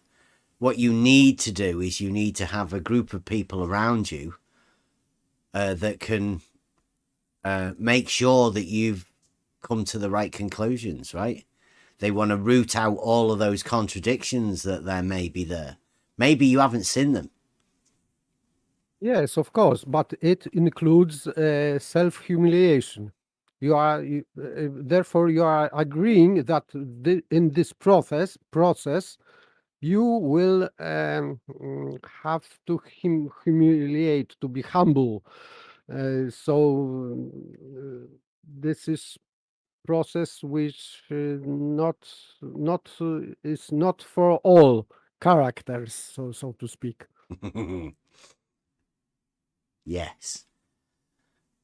Only for, well, I could say only for the brave, but it's one of those processes that you either go through. I think most of those processes, you need to be opened up to these chances. Your brain needs to be able to find a way to access that other area. Otherwise, you sat in a comfortable place. That's nobody's ever made you question anything. That's what we do. We like questioning people. I think that's what we do here, is we bring the questions. Not the answers, the questions. The answers are for the person, the personal thing. And that may be why a lot of people get upset, maybe some of the questions we ask, some people aren't ready to try and find the answers. Can I say something? Yeah, I yeah. think reality, I think the answer is reality. And they just hate that the answers contradict their model because they don't want to be called flat earthers. They've called other people flat earthers, and they Yeah, can't become that they have become bigoted towards, right? right. I totally agree. That's why I love being called a flat earther. Thank you. I'm back on mute. Yeah, I'm not bothered about being called a flat earther. People call me all sorts of names. Name calling doesn't really matter at all. But I do know what you mean. If you can, it's that humiliation thing. If you can be willing to put yourself in that humiliation position, then it doesn't really matter what anybody else calls you, because you've exposed yourself to being open to that humiliation anyway. Once you come past it, then you can open up. Anybody wants to come and put themselves through the Elenchus, find out what you whether you can justify your claims, whether you can actually make a claim of anything and hold to it after being put through the process. If you feel like you want to try that out, come on over.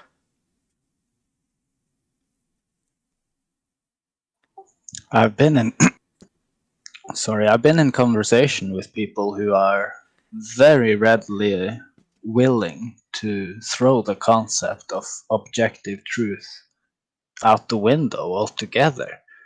And it seems to me that some of those people are very used to and comfortable with the idea of having truth sort of given to them from on high, from authority or what have you.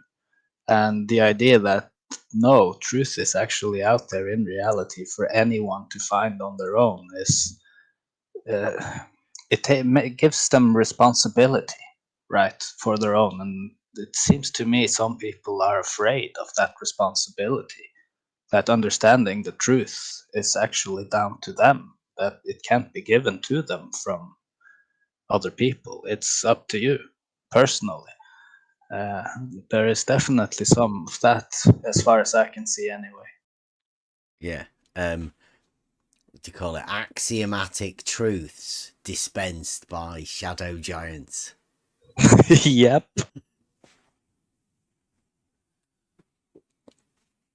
Here, have these, says Shadow Giant. And they Oh, thank you readily very much. accepted. Yeah, readily. Oh, thank you. Uh-huh. That makes it so much easier for me. Yeah. Yeah, it's kind of scary that people are so readily willing to do that. To me, anyway, that's a little scary to think about. It's challenging as well, isn't it? That's the thing about these sort of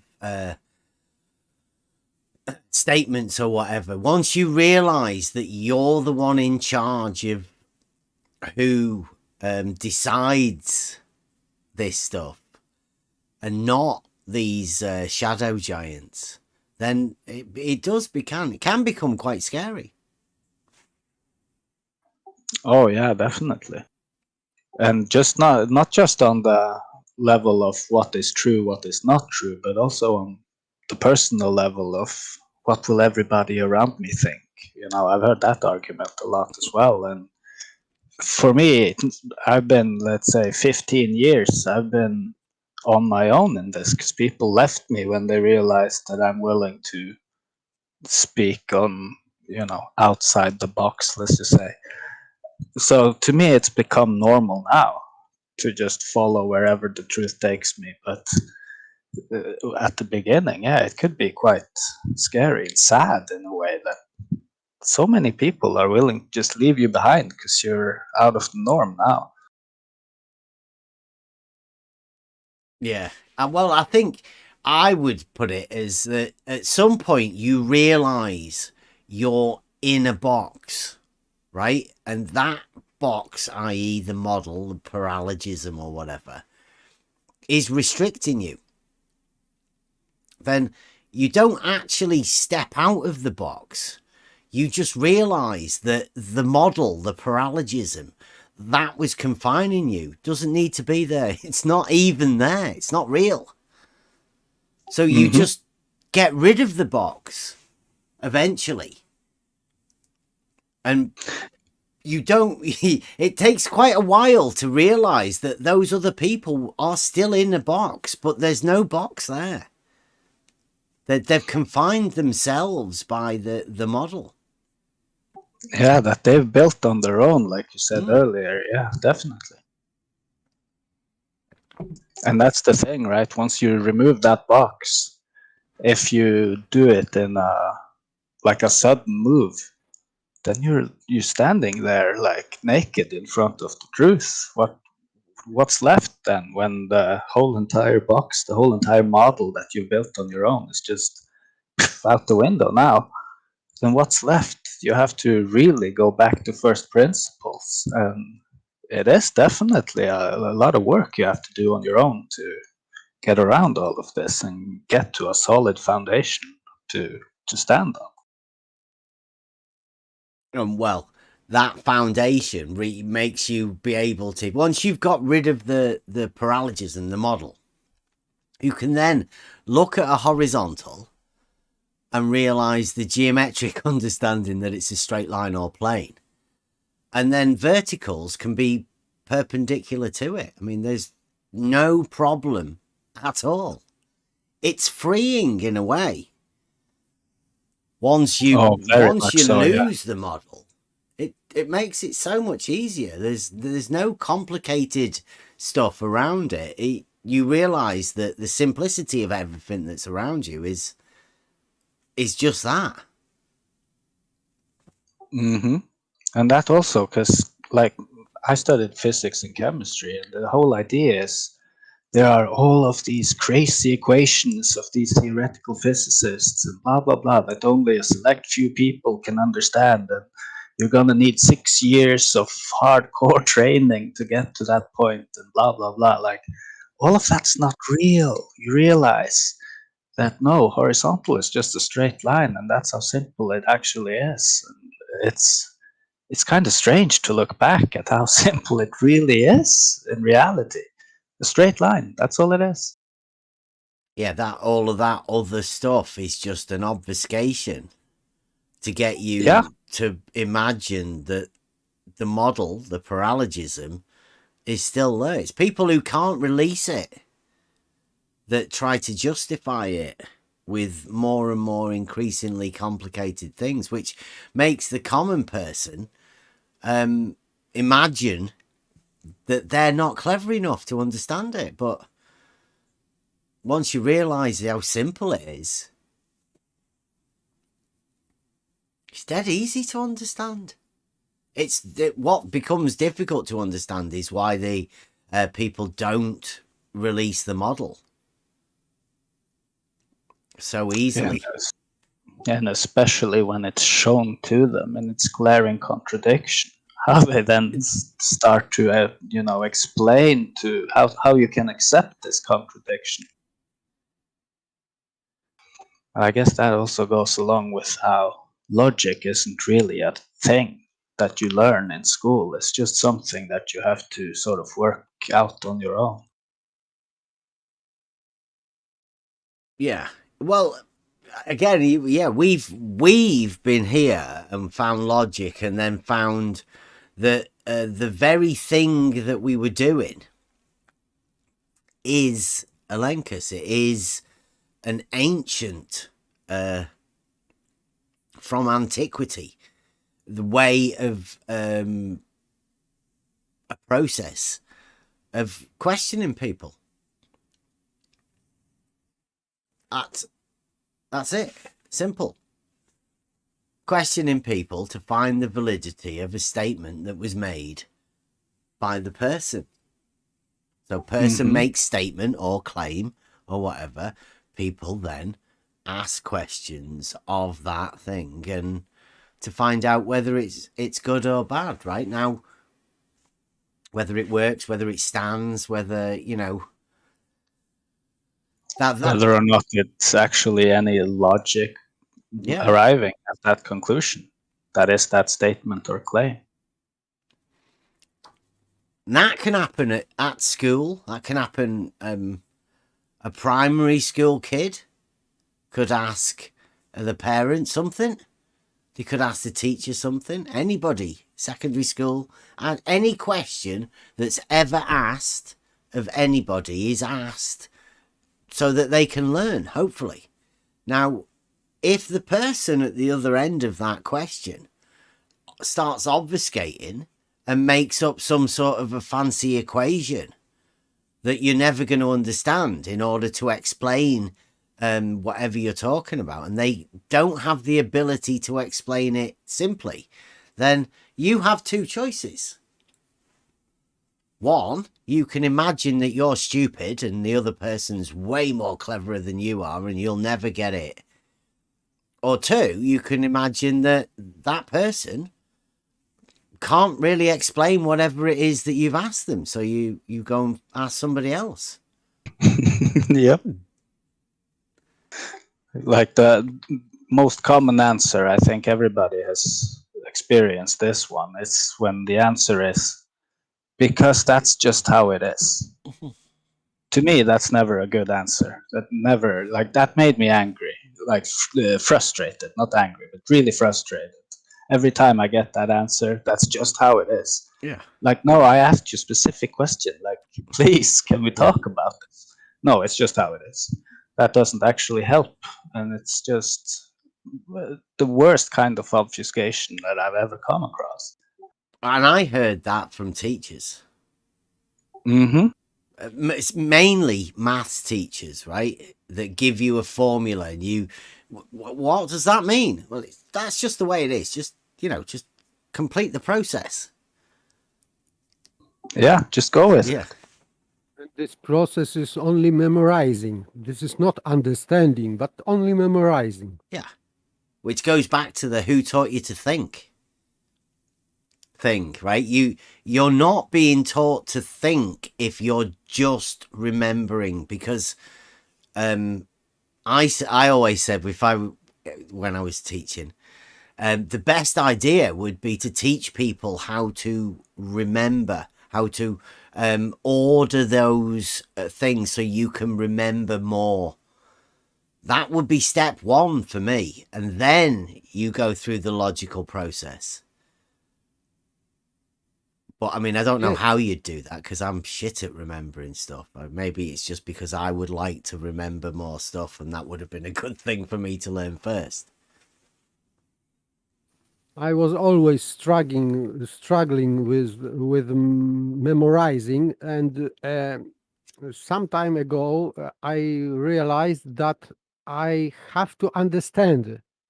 Yeah. Because if I don't understand, I cannot memorize really efficiently. Yeah, you have to understand the process to be able to go through. I did the same with mathematics. Personally, in order for me to understand how maths worked, I had to put myself through a process that I really understood what it was on about.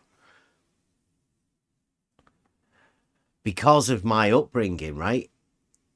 I lost the model. So I had no way of processing that memorizing formula that people are probably given in the youth. Memorizing, say, for instance, the times tables. I didn't do that.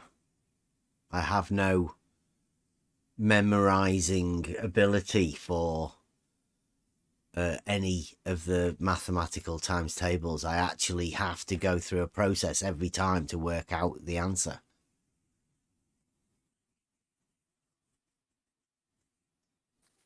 with me it was similar.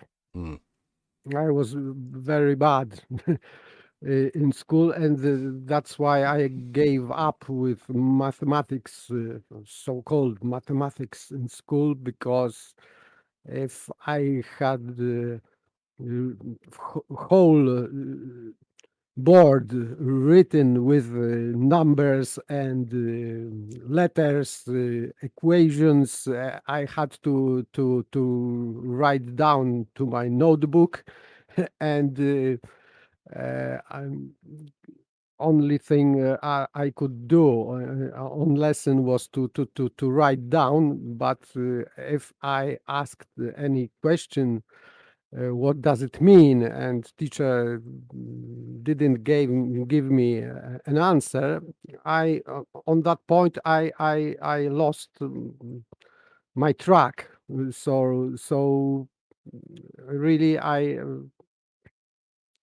couldn't follow further than I understand. So just I was writing down to my notebook, but I really didn't understand what I wrote.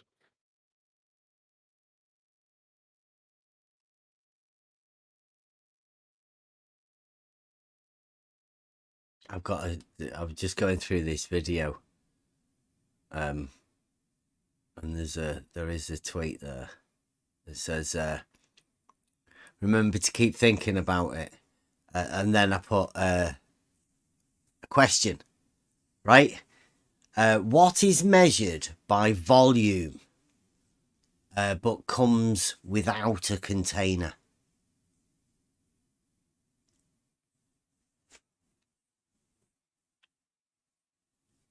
By volume Yeah. only? Yeah. What is measured by volume,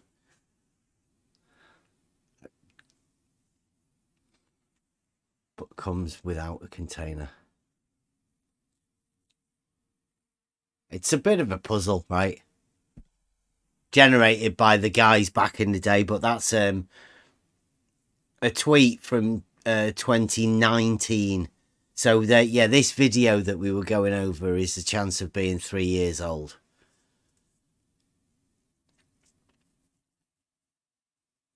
If you are measuring volume only, so you are measuring only volume. Yeah. Godzilla's got one.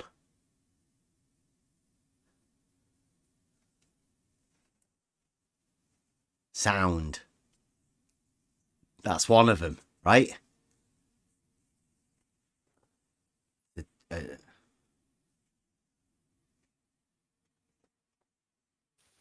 If you are talking about sound, so volume is... Yeah, measured in. But this is Sounds measured in volume. vernacular expression, because Yeah. this is higher pressure or lower pressure of vibration or resonance or whatever.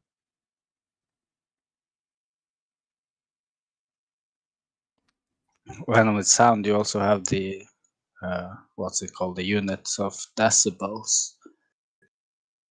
Yes, but this is in fact acoustic pressure with given frequency. It's how like speakers work. So even you can see how speakers work and how they are producing pressure.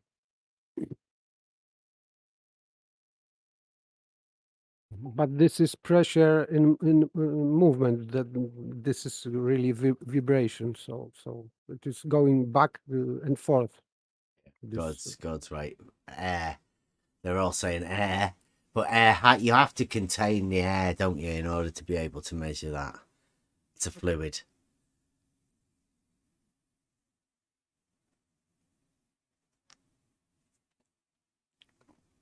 I always remembered one as well that wood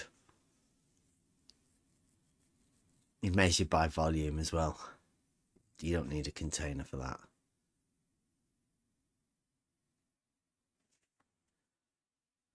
And then you've got books as well, haven't you? Books come in by volume. Yeah.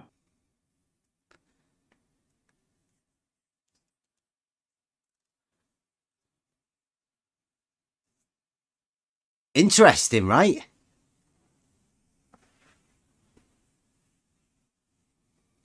You not see the little one that you... Eventually it'll come to you. Volume. Yeah, what's measured by volume?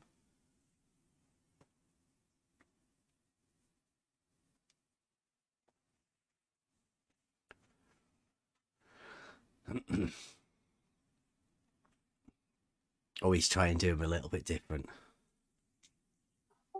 Yeah, that is an interesting question. I'm thinking about it. It's If I you haven't are thought about that before. referring to sound only, this volume, you are measuring generally air. So the medium, how it's behavior of behaving of medium. That would be air. With the volume sound-wise would be in decibels, wouldn't it? Yes, this is unit of measurement, but in fact you are measuring this air pressure or vibration of air. But You'd because be measuring this, sound by volume, right? yes, you call it volume. It is Yeah, louder. it's You semantic. call, Yeah. if it's louder, you say that it has more volume, and it is when it is more silent, you say that this is less volume. But in fact, you are measuring higher pressure in vibration.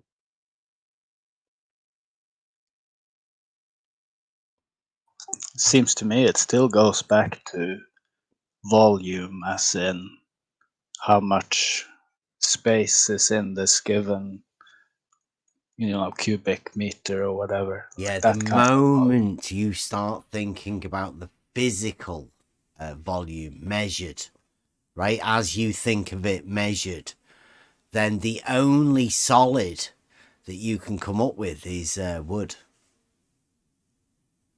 It's measured by volume. Yeah, because I think this word volume is taken from visual things, because it is idiomatic communication. So people many times are translating visual word to word of sounds, and vice versa. So you can say, for example, that this violin is sounding bright, or this violin is sounding dark, or whatever. So you are translating, you are making analogy between visual word and word of sounds. That's I think this is not a strict and scientific description of volume in that sense. Yeah, it's just a question. What is measured by volume but comes without a container?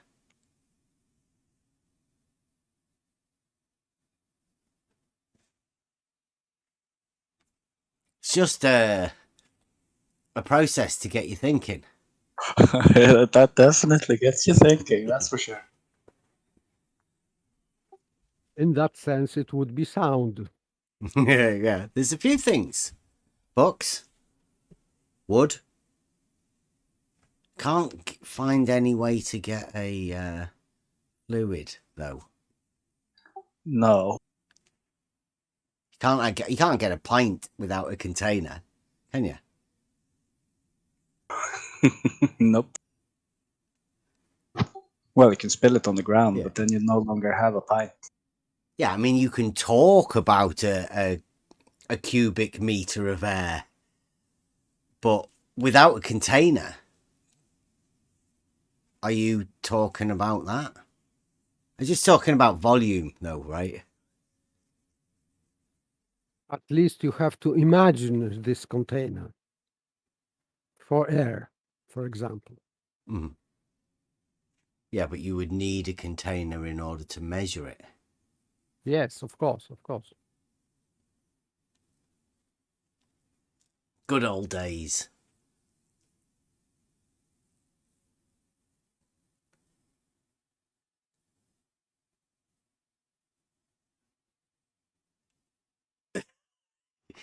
George is coming. He's our fan at the minute, Saragaki.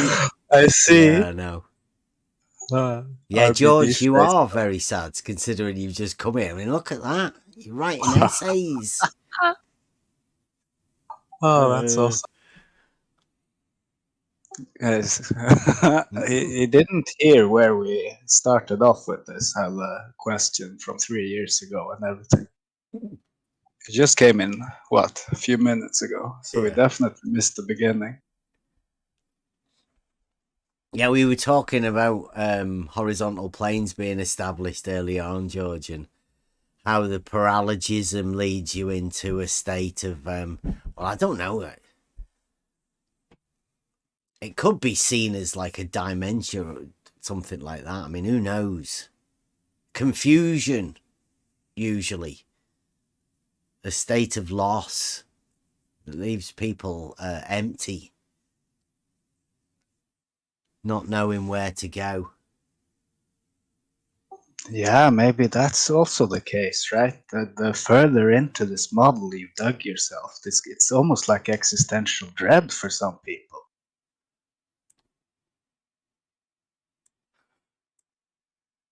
This is a good video about... I might have to go over it a bit better. But yeah, it doesn't leave me... It shows the confusion of people. Even George, way back in the day, I can remember having the first chat with George and he only lasted 15 minutes because he couldn't make his mind up which model he wanted to use when he was measuring a distance in reality. He said you had to compare two different models of something for some reason. He seemed to insist on it and he had to leave. When I talked with George the first time. Now look at him. Can't keep away. See you, George. Nice for you to pop in.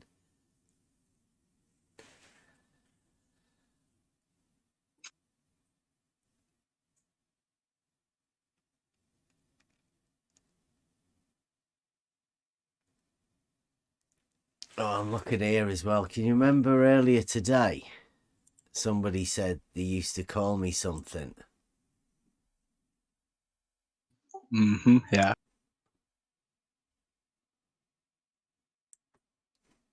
Oh, look at that, Bev Slayer. Yeah.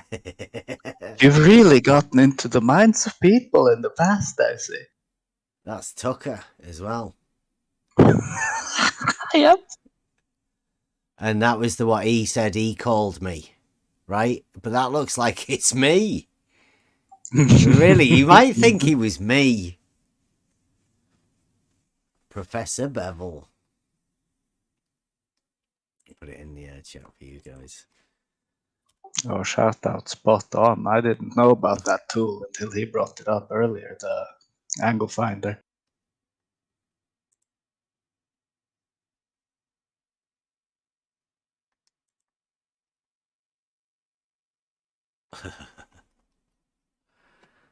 There you go. That's me. Obviously calling myself Professor Bevel. Really weird.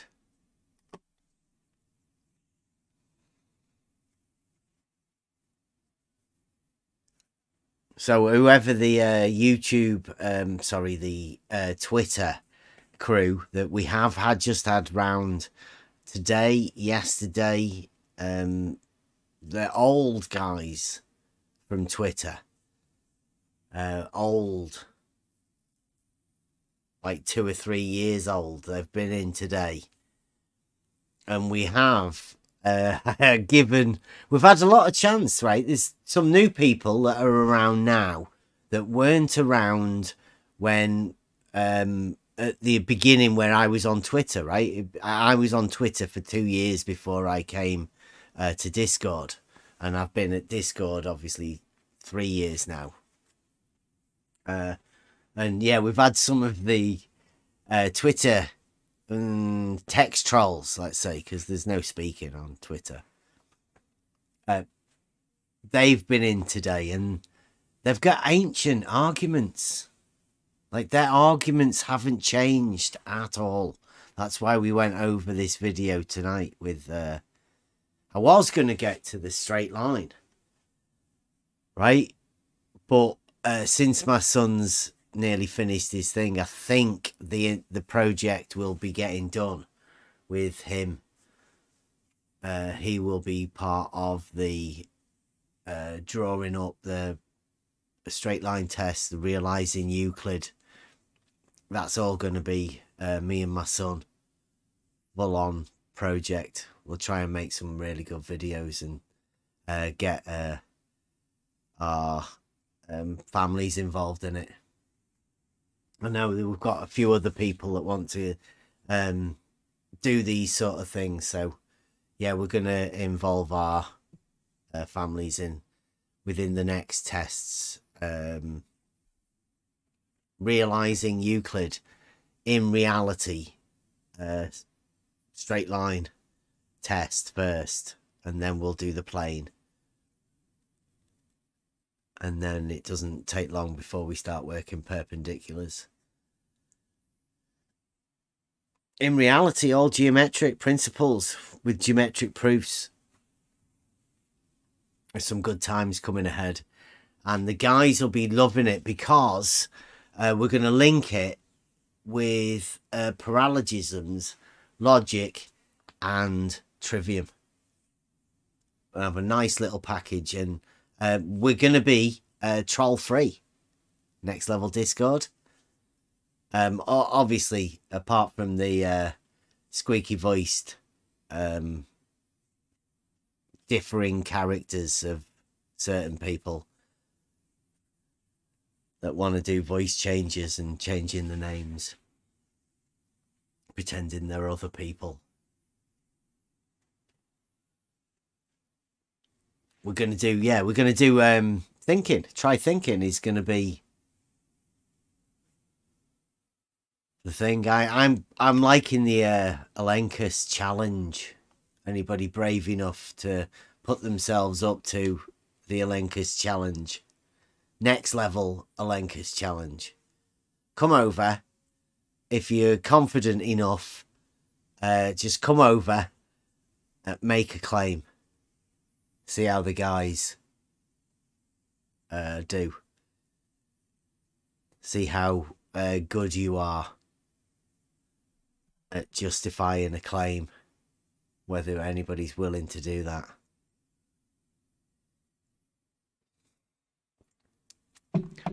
I will. I'd be quite willing to stand up and say level is horizontal. Question me on how I know it, how I can prove it, all of that. Wonder who else would be willing to do that. I would be very interested to hear anybody at all come in and ask you how you can prove that, because that seems like nobody wants to. Yeah. We've been saying it for ages. I mean, I have already done a level is horizontal proof, but when we start the realizing Euclid process with my son, obviously it will build up to it, and it'll all be laid out within the geometric principles of geometry in reality.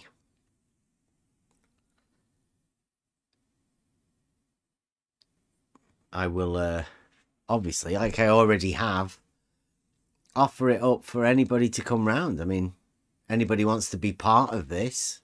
Most of the people here already know about it, but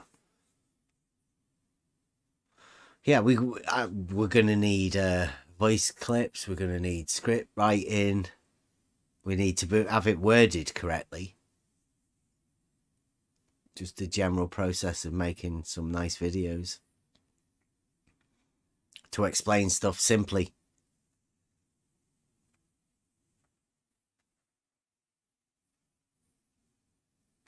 Even offer people like George and all of that. Blue. I mean, I'll go over. Anybody wants to talk about that once we start all of this sort of stuff?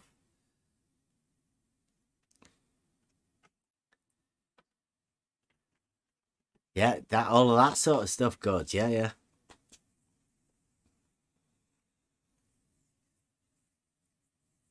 Geometrically, like I say, realizing Euclid. Because a lot of people don't even know what Euclidean geometry is. But most people don't understand the benefits you can gain from Euclidean geometry, and not just because it's geometry, but because of mainly the logical process that you can put yourself through. You gain a lot from finding proofs, and the logical process that you gain from understanding the proofs can be way beneficial.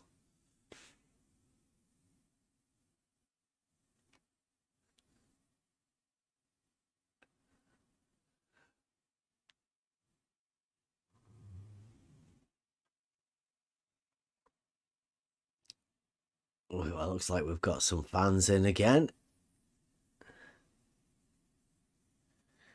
Yeah, welcome to come in. You want to put us through the test? It's about a straight line.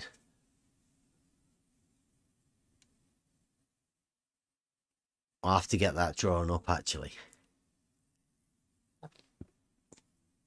It's about proving that no one part of a straight line can lie within a plane and another part without it. So, like, all of the straight line lies within the same plane.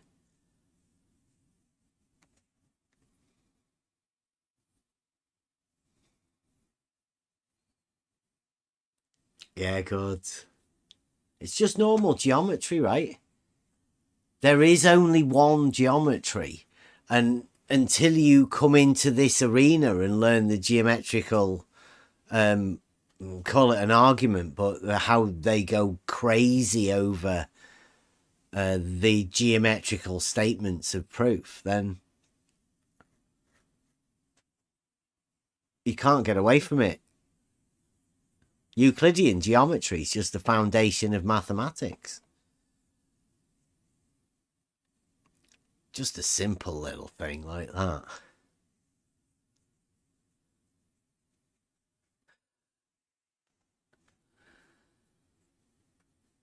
Yeah, idea.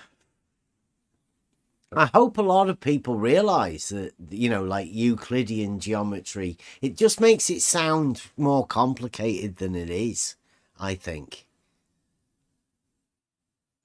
Yeah, that's like an obfuscation. I think personally, just calling it Euclidean geometry, it is simply geometry to me.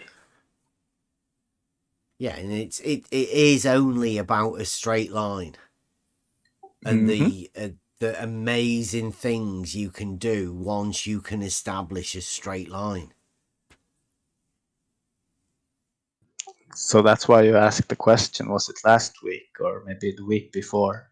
Can you establish a straight line in reality? Yeah. Simple as that. Step 1, can you establish a straight line? Step 2, can you orientate that straight line horizontally?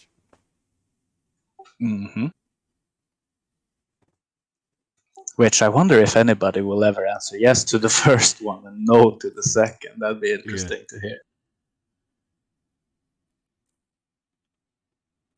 Yeah, it's crazy, isn't it? The amount of obfuscation that has to come from two very simple questions. Because then if you, well, it doesn't matter what you say, the question would always come. Go on then, prove it. Then you have to go through the question of what is a proof? How do Mhm. you gain a proof? Where do these proofs come from? Yep, exactly. Logic. Yep. And yeah, Proof itself, it is a logical process to gain knowledge. So this is Aristotle definition what syllogism is. So and syllogism is proof, logic proof. So proof and syllogism leading to conclusion which gives you knowledge, new knowledge. This is proof. yeah, proof is a truth, and as such, it cannot be proved false. Of course, yes, but it has to be new truth. It means your premise is what you already know. So you are building another truth by means of proving. But you are based on some some truth, and you are going to another by means of syllogism. It is proof. Yeah, Simple. building upon something already established. Yes, axioms or common notions at least. Yes, and that is another thing that we will have to go over. But I mean, we can talk about proofs. I'm pretty much certain that it's going to be us talking about stuff, and then other people talking about things that we talk about, but never talking to us about them. Those times when people used to come round and have conversations, well, we expose their paralogisms. They can't come round anymore. They can just obfuscate stuff. Yeah, like you can see in the chat now, Yeah. Stark Other is implying that there's something wrong with what I posted above. Yeah, the geometric. It's like because you wrote horizontal and vertical on it, didn't you? You're teasing me. Mhm. Yeah. Yeah. And I can only assume, I'm not going to speak for him, but I've heard this so many times from people that I can at least make a statement, right? That people like Stark Other want to beg the question of horizontal in other orientations than horizontal, while still being able to call them horizontal. Therefore, if that's true, that ridiculous notion of otherwise oriented horizontal planes, meaning that verticals therefore aren't parallel, which is ridiculous, obviously. So that facepalm he's posted is just hilarious. Yeah, the geometric proofs would prove that all verticals are parallel, as Saragaki said there on his triggering drawing. If he hadn't have wrote horizontal and vertical, they would definitely be parallel on there, right? Those CD and EF are parallel. Absolutely, yes. No getting around that. But the thing he seems to have done is he's orientate AB horizontally, which I would go away with and say, yes, of course you can do that. It's a horizontal. Of course you can orientate a straight line horizontally. But I don't have a model. I don't have the great paralogism. It's not screaming at me that there's a problem there, because there is no problem. The problem is that when you put one line horizontal, then those other two lines that are perpendicular to it become vertical and parallel also at the same time. Now, there is the great paralogism that screams at people. Verticals aren't... Well, actually, I don't know. Who is it? Just that guy from Maine. He's the great paralogism and that guy from Maine are the ones that tell everybody that the geometric facts of that drawing that Saragaki's put there can't be true. You have to deny geometry and mathematics and proofs. And that's why you've said, I don't know how many times, like they're going to have to give up geometry. At some point, it's going to come to the point where they have to give it up. And many of them have already done so by saying you can't have straight lines at all in reality. As in answering your first question there with some no, resounding no, which of course to me is ridiculous. Yep. Horizontals, verticals, straight lines, perpendiculars, and the model afflicted go crazy. Yeah, there's no globe in this picture. That must be wrong. That's the reasoning there. Yeah, but even Nate with his horizontal water level, he still had that horizontal, even with a ball underneath it. He put the ball there, and that horizontal still stood as a horizontal. Yeah, that's really interesting. I wonder. I hope he does come back tomorrow. I'll try and have time to come here tomorrow just for that alone, because that will be very interesting to go over. But at the same time, when horizontal did exist in his mind, but level was curved at the same time. So this is just funny. Yeah, it leaves them in a state of it's got to be really difficult. I would say almost to the point of driven to madness. Because the contradictions contradict each other. Because it's not real to start off with. The one thing that is real, what you see on the thing there, on the page, Saragaki's thing, that's real. But that's the one thing that cannot happen with the great paralogism. That sort of disproves the great paralogism. That's the big paradox. That the only thing where proof exists is the one thing that they can't have happen. And that's got to be a really bad position for you to be in. And I'm glad I'm not. Brings me back to a memory of the first logic night. I still have it here on screen now. If the Earth is a sphere, then verticals cannot be parallel. Plumb bobs hang perpendicular to the surface of liquid water at rest, not Q. Therefore, the Earth is not a sphere.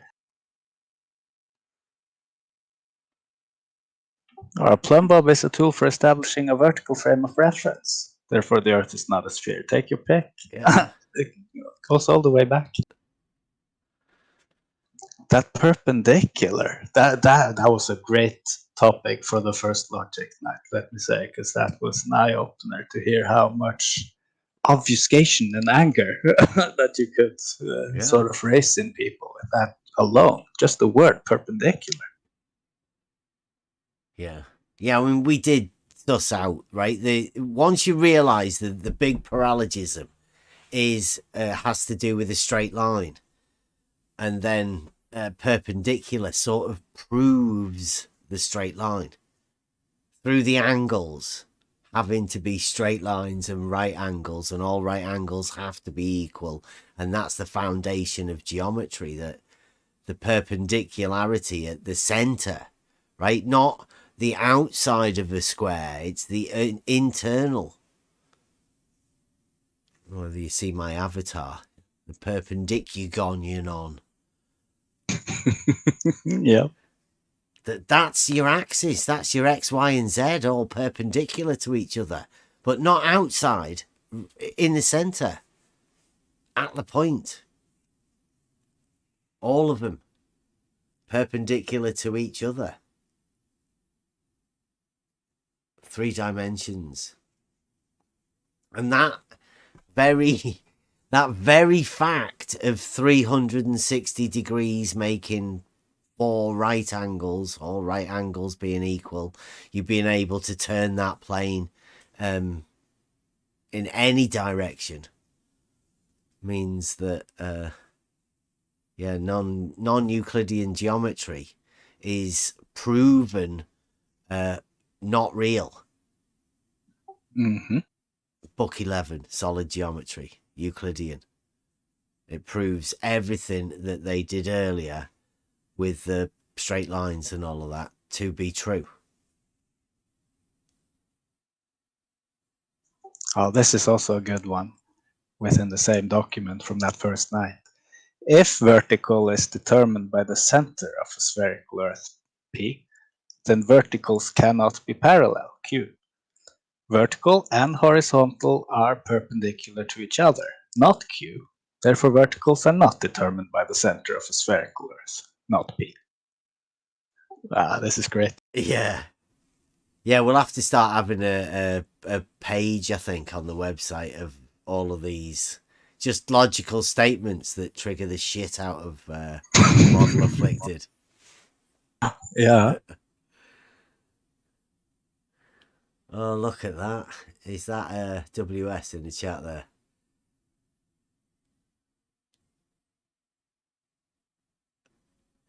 He's obviously not looked into it very much, but citing McToon doesn't do much round here.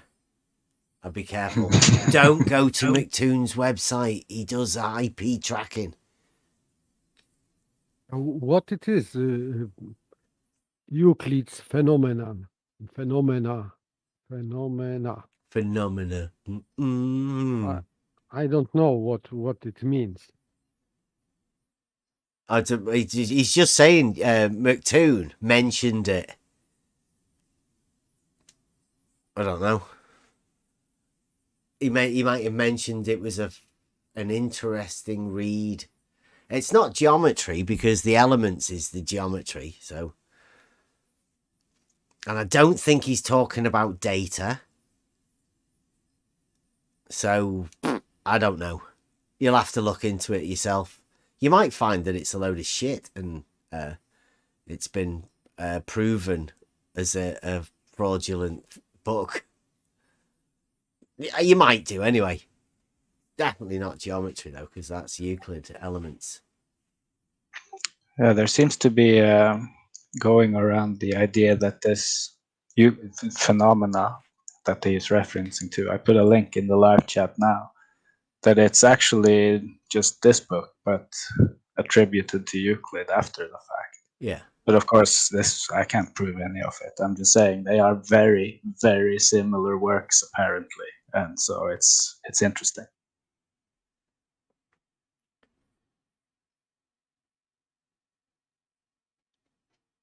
Yeah, but McToon's has done it anyway, so everybody knows. Everybody should know round here how much of an authority McToon's is on things about. Well,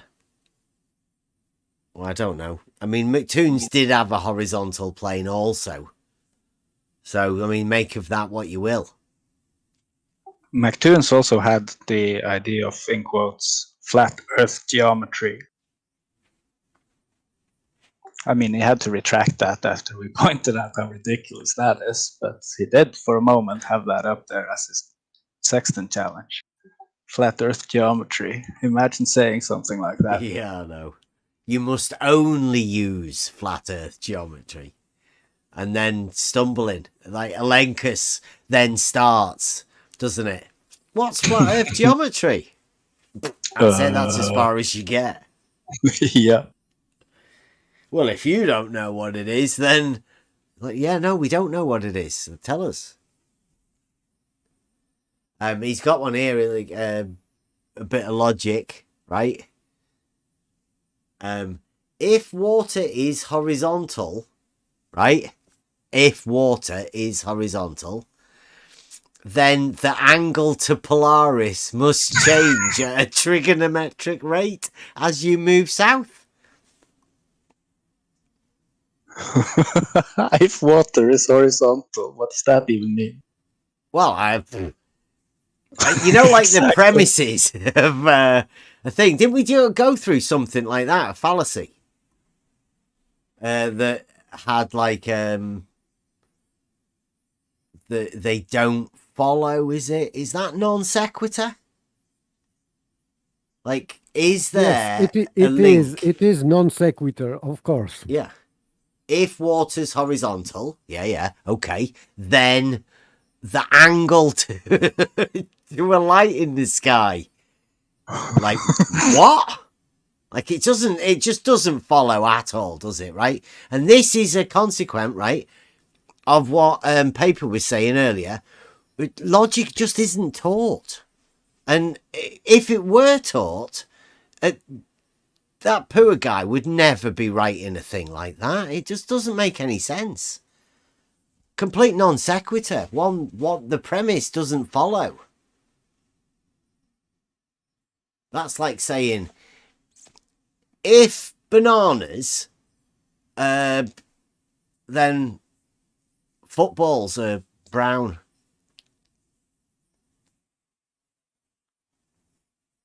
I don't And know. the first premise at all, if water is horizontal, it's a nonsensical premise to me. Yeah. If I have a water droplet hanging from the edge of an icicle at the roof of my ceiling, right? That's definitely not horizontal.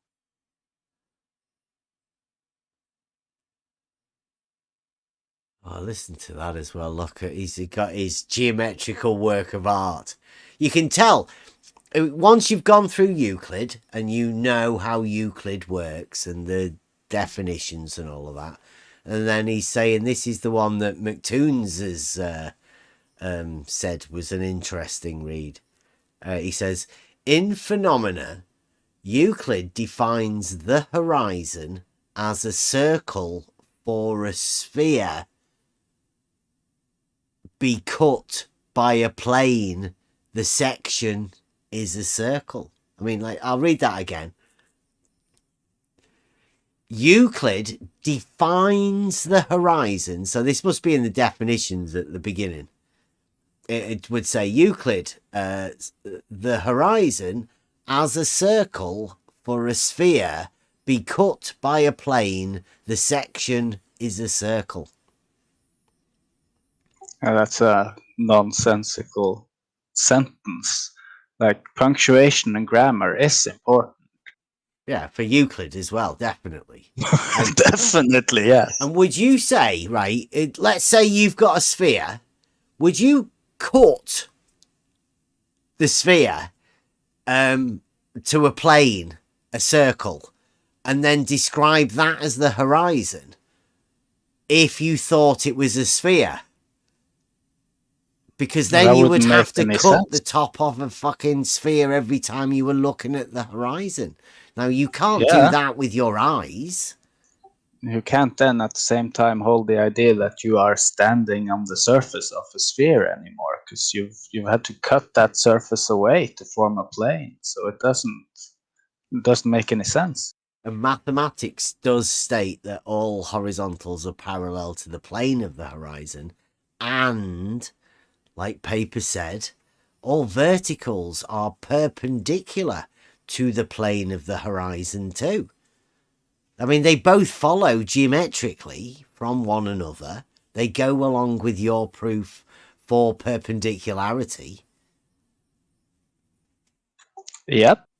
And yet, he seems to think that Euclid defined the horizon.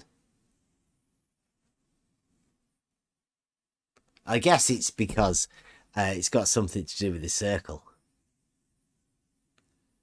So, but I mean, think that has. I think it has more to do with what Paper Organist went over a while back about what the word horizon means, which is your. It is field of view, exactly, as horizona, zone, hori sight, zone of sight, or field of sight, or field of view. Yeah, like the zone, the boundary limit to like your vision, right? Something Yes, along those lines. limit, but it is saying about area, because Mhm. this is not only your limit, but what is before your limit. So what Right. everything around. So this is area.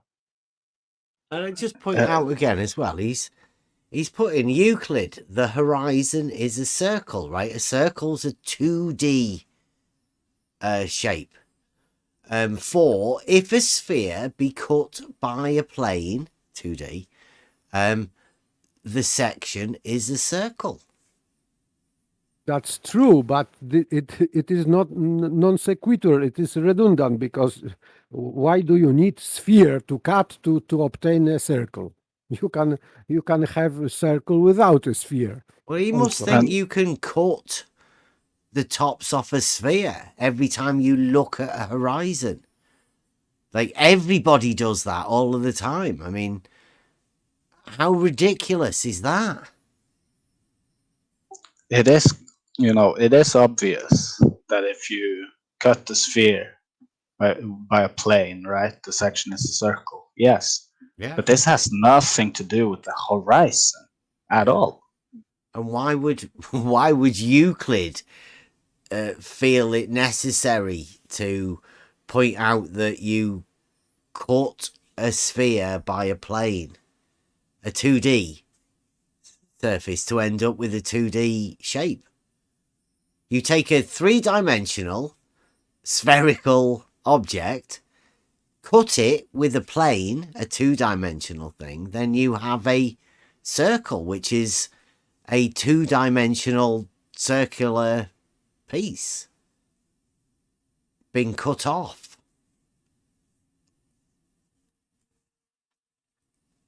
I don't know whether the guys noticed, because I would say that logic would state that there would be pieces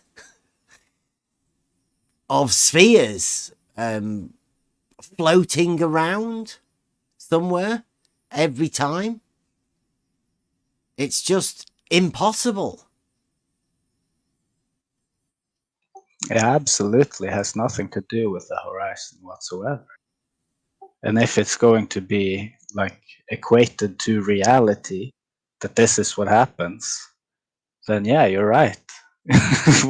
How could that make sense? I don't understand how anybody could hold that as a logical statement at all. Just a circle, a sphere, a plane, a circle again. Yeah. Like any sphere, any circle. What are we even talking about? The horizon all of a sudden. Where did that come from? Yeah, I don't think this has anything to do with Euclid. Yeah. Even still, the mental gymnastics that this poor guy must be going through is he keeps talking about circles, which are 2D. Even when he tries to imagine his great paralogism, the sphere, he's trying to cite things that say chop bits off it in order to get the 2-dimensional thing that you know, and now he's going to try and use, I'm pretty sure he's going to think that the 2-dimensional circle that he's got described as a horizon is going to be supporting his model. And it even doesn't, because in the model, like this isn't the best topic, of course, for Euclid Night, but if you have a point on the surface of a sphere, you are not standing in the middle of a circle. You're standing on the surface of a sphere, or that point is at the surface of a sphere, not in the middle of a circle. So it doesn't even correlate. Yeah. But yeah, it's I don't know, but I don't think this has to some do with mental Euclid. gymnastics that is going on in the minds of these poor people. Mm-hmm. Look what the paralogism does to them. They can't even see the contradiction, right? He's still trying to use a 2-dimensional shape Well, I don't know. Maybe that's a flat, right?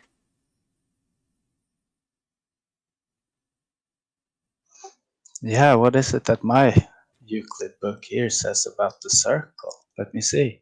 A circle is a plane, and then it says in brackets, flat or even figure contained by one line, which is called the circumference. Blah, blah, blah, we all know. Mm.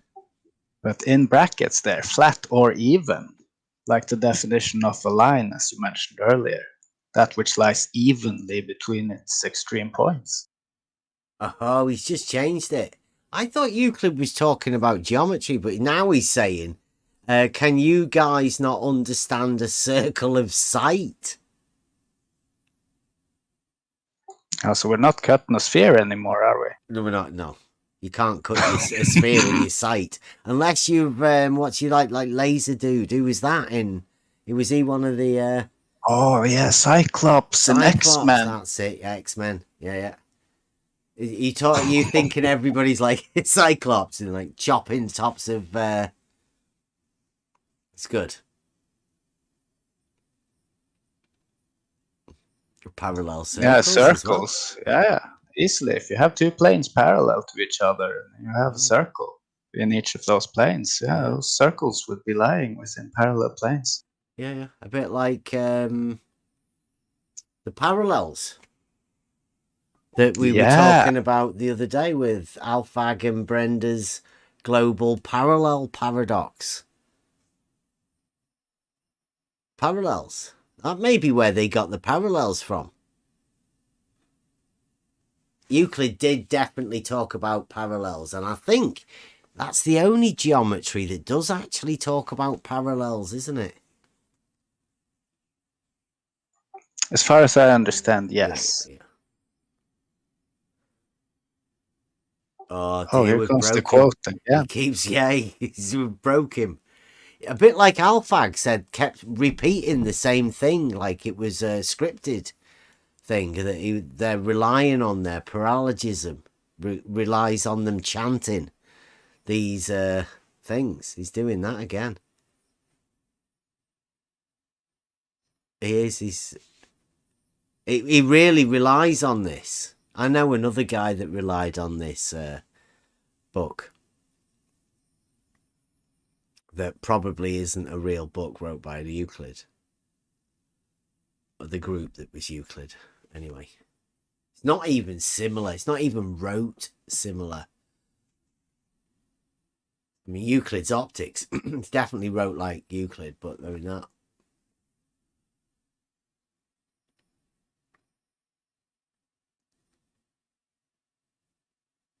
Oh, nice one, Adam. I hope that's good luck. Oh, yeah, good luck. Yeah. That's way more important. Yeah. Surprised you've been here for that long. Good luck.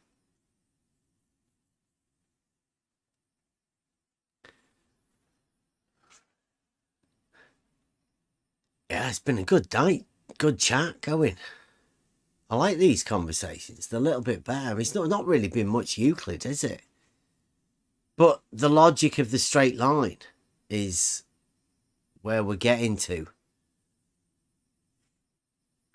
I think that's what we've been, or you and everybody here, like that's what has been talked about back and forth, the logic of the straight line this entire time, basically.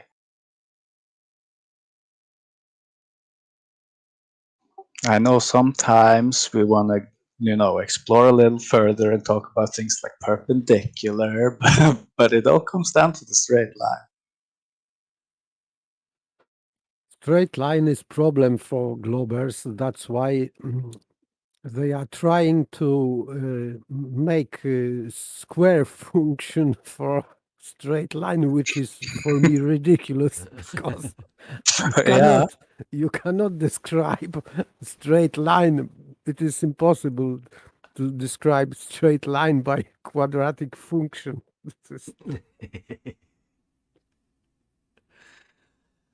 Who was it earlier? You had someone also who said what was it? Yeah, if you draw a straight line on the surface of a ball, something, like Oh it. yeah, fight the flat It Earth. was Whatever, get it out. was Yeah, yeah. Emerald and Rookie, I think, and their calculus. So this is really a very old argument because I have heard discussion between Rumpus and Anthony Riley, and Rumpus was trying to straighten a circle to make it seemingly parallel to the circle to tangent line. So he was arguing that if you will focus and zoom more and more, so at a very short distance, tangent line and circle would seem to be overlapping as two straight lines. So this Emerald guy, he just repeated this same.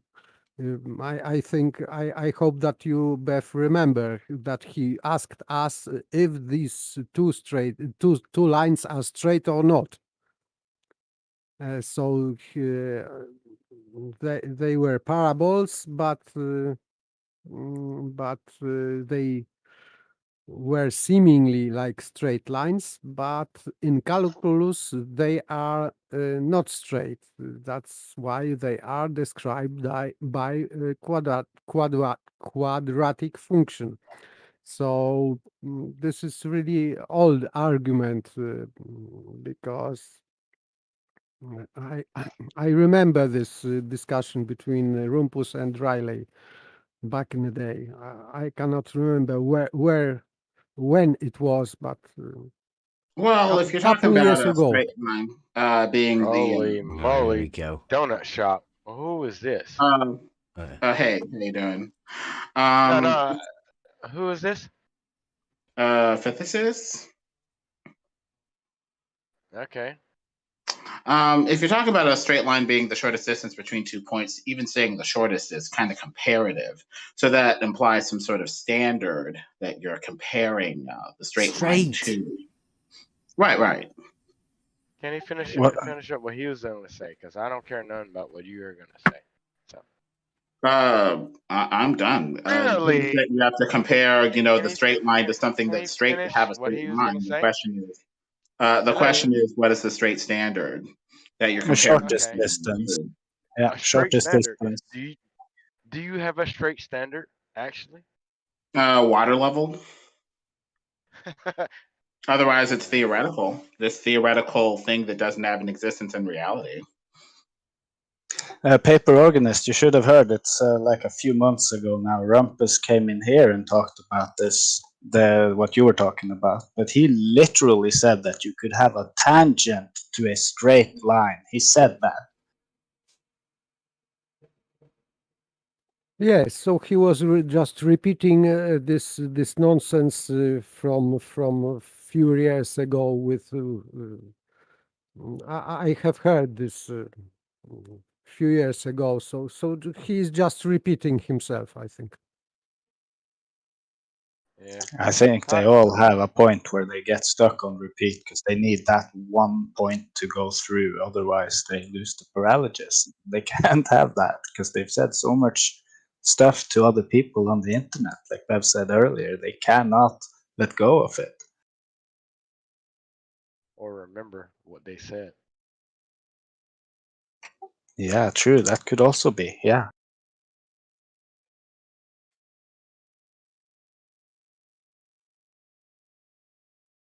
Yeah, they've said so many bad things to people that they cannot. They're locked into their paralogism.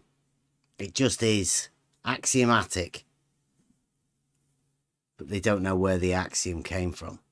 It's founded on nothing. And there's no backing. Oh, I found that tweet as well. Everybody's looking at this now.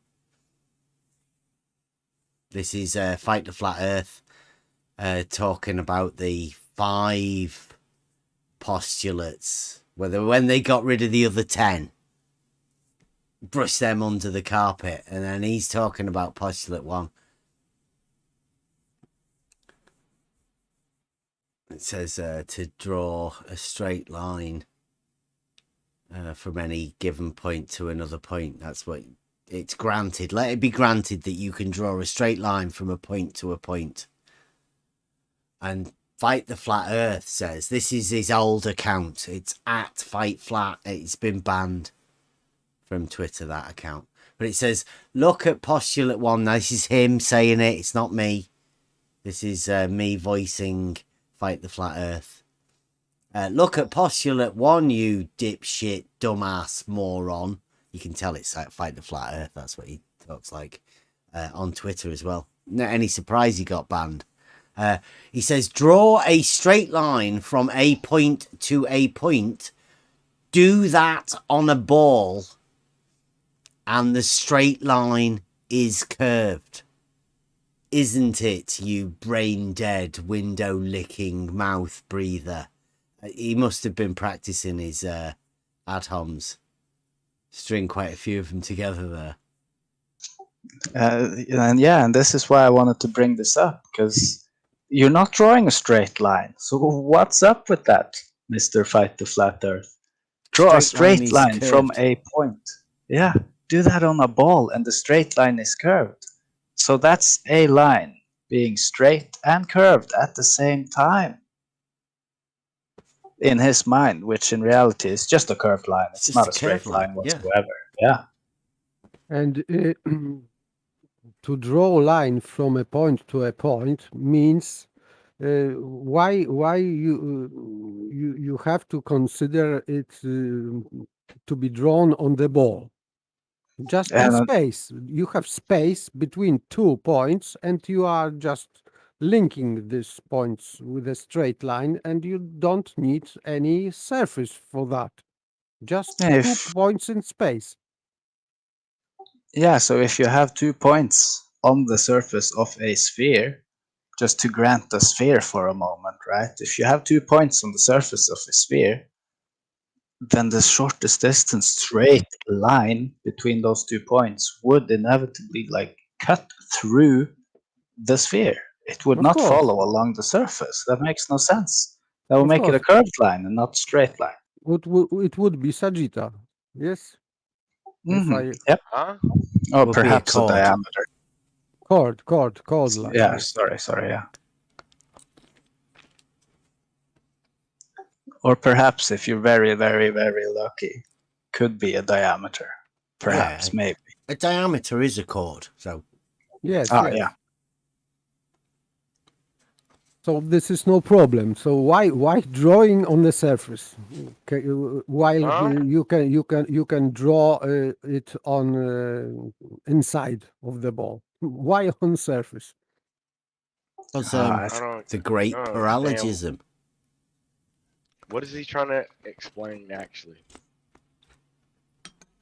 We are trying to explain what Fight the Flat Earth is writing on Twitter. Right. So are you divining somebody else's thoughts on logic? There's no logic involved in this, Fight the Flat Earth. Yeah. Yeah, we're just pointing out that a straight line cannot be a curved line at the same time. And if you draw a line actually on the surface of a sphere, it is simply a curved line. It's not straight line. And that a straight line between 2 points on the surface of a sphere would cut through the sphere. Yeah, you disregard the sphere completely. As if you have those 2 points, as far as a straight line's concerned, it doesn't matter what surface it's on. It need not even be on a surface. Just the 2 points is all you need. It's just the people with this paralogism have to involve the paralogism in everything. And it becomes very apparent when you get down to geometry because it's about a straight line. And here it's on display for everyone that the straight line is a really big problem for this very paralogism. Here it is in plain text in a very triggered way. Yep. And we'll express it anytime we talk to any of them.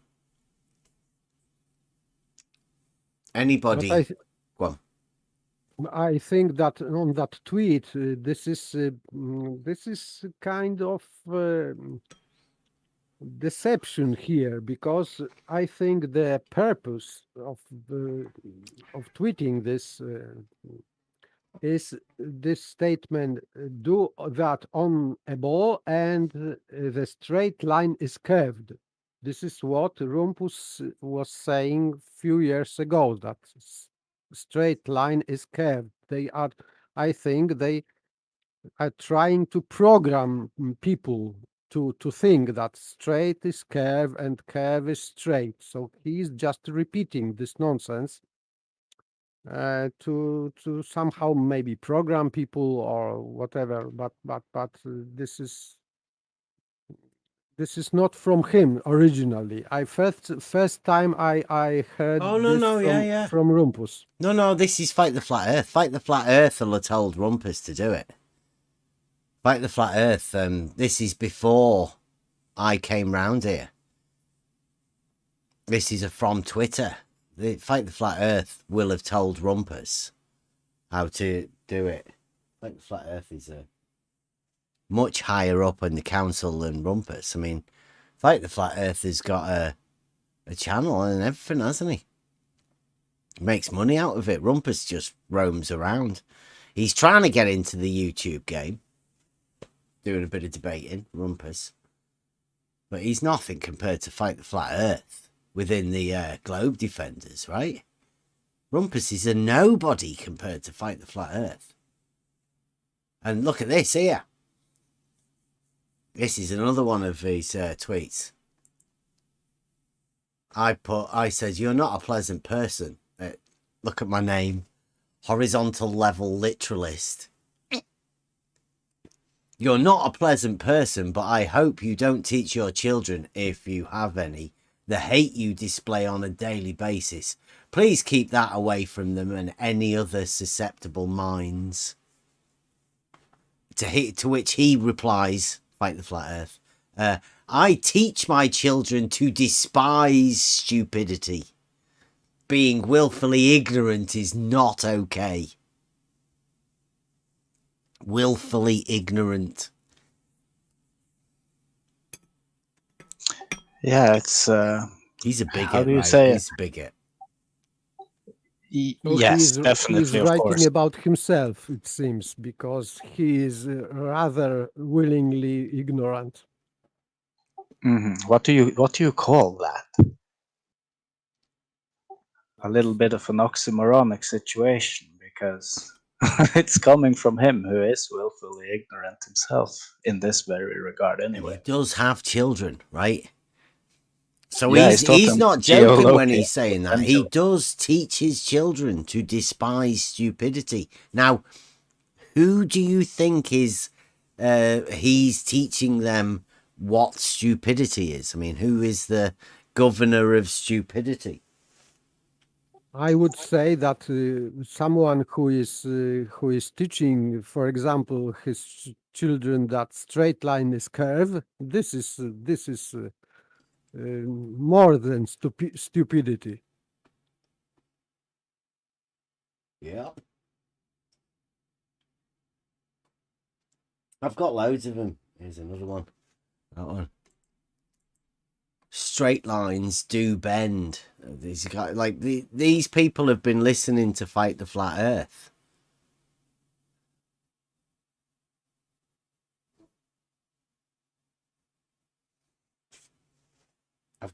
They don't realize that you cannot have straight line on a sphere surface. I just cannot imagine how people can write that stupid things.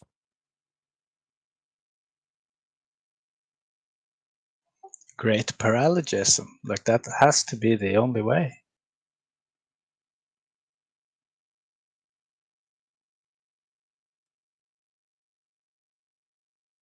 I like what he said here though in this one. Razar Shadow Tooth. Straight line is going in the same direction. Go straight north and you'll have a straight line. Simple. But how does that fare with the model? But this is not right, but because on a sphere, this line is not going in one direction. So this is lying on purpose or just stupid mistake, because a curved line is not going in one direction. That's the first thing to notice. Yeah, it's not laying evenly between its extreme points. It's not the Yes, shortest distance between them. yes. So it is changing direction. Curve is by definition is changing direction. So a straight line is not is the only line which is not changing direction. Every curve is changing direction. Yeah, constant change. Yes, yes.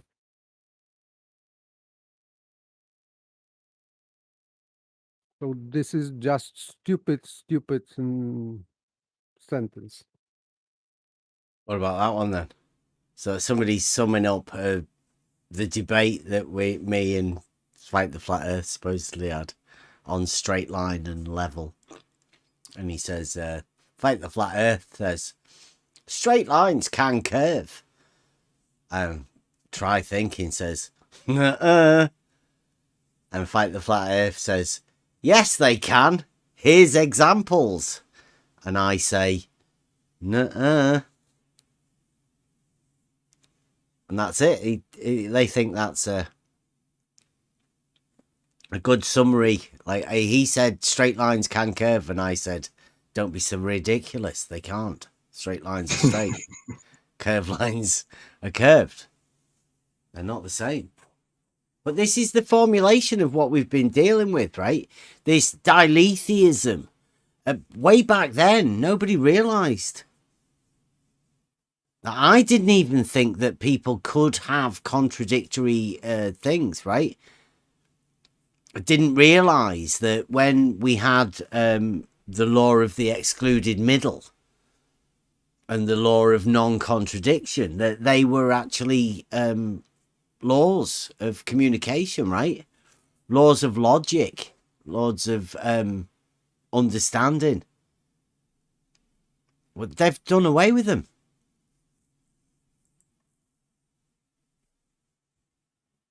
Literally done away with them.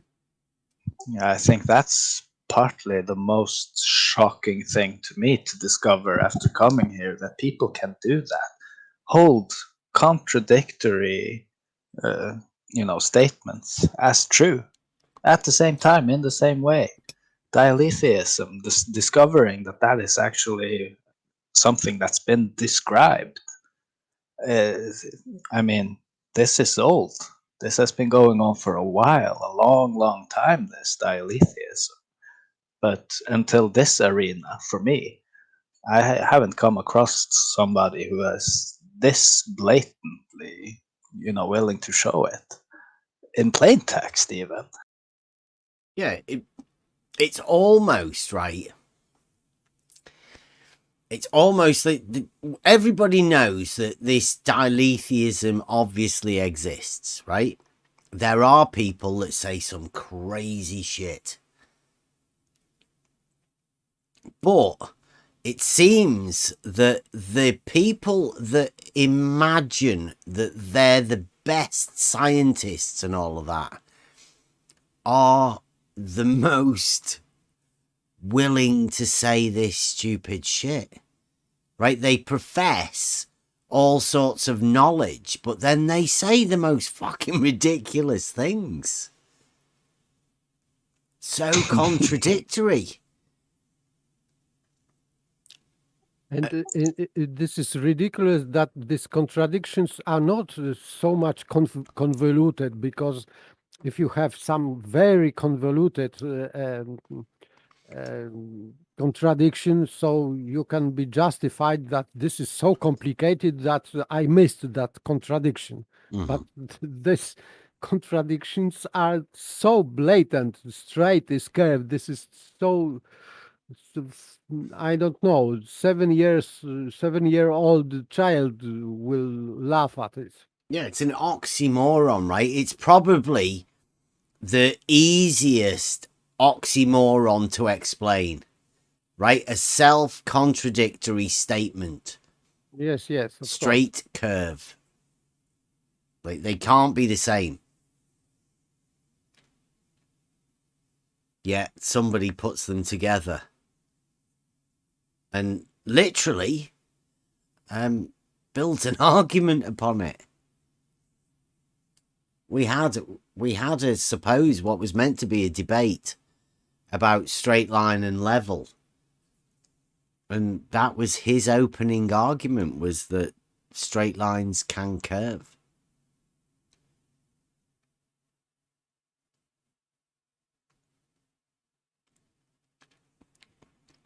He's a genius. He's been going for years on having discussions with people. Now, I'm not so sure how many other people have asked him about straight lines curving.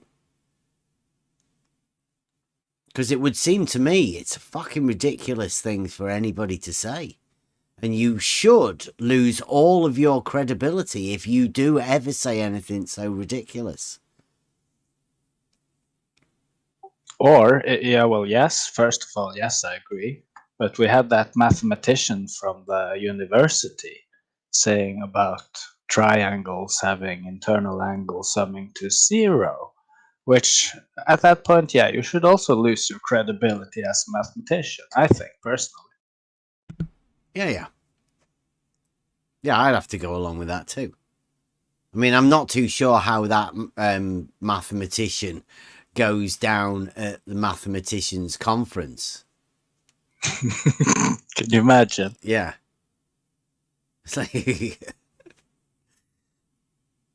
Yeah, it I imagine that would be very, very funny.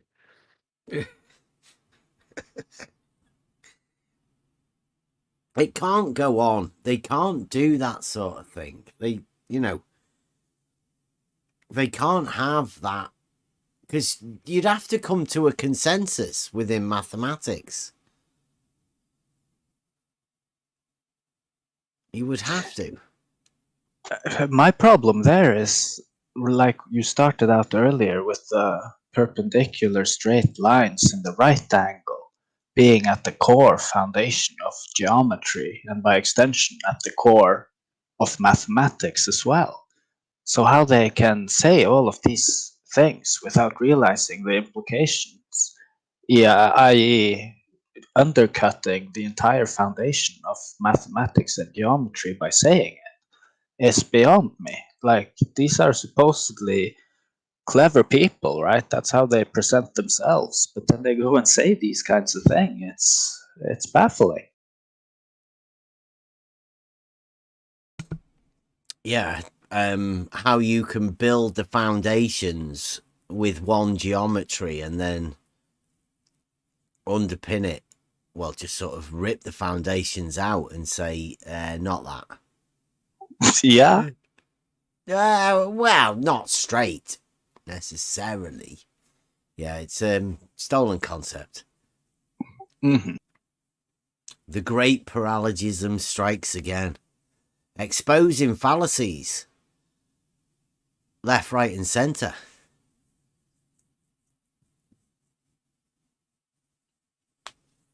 But be careful with these fallacies.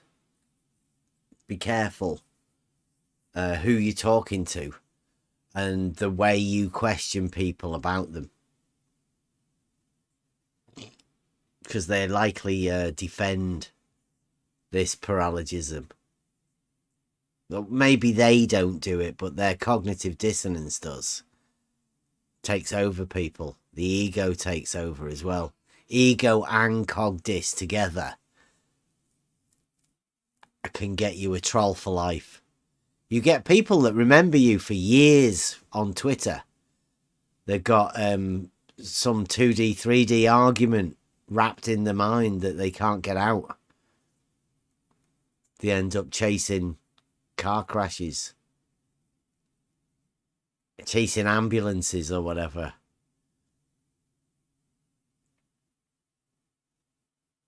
Like we have earlier today. Even going so far as to change the names and equip themselves with a voice changer so we wouldn't know who it was. Yeah, that was hilarious. Did you record that conversation? Yes, I did. Oh, perfect. Yeah, we've had some good conversations recently because in the past we had geometry and the geometric conversations to have, and now we've got geometry and the logic and the ability to spot fallacies. And the training we get has been brilliant over the last few years. Oh, that reminds me. It's Surveyor Fortnight, right?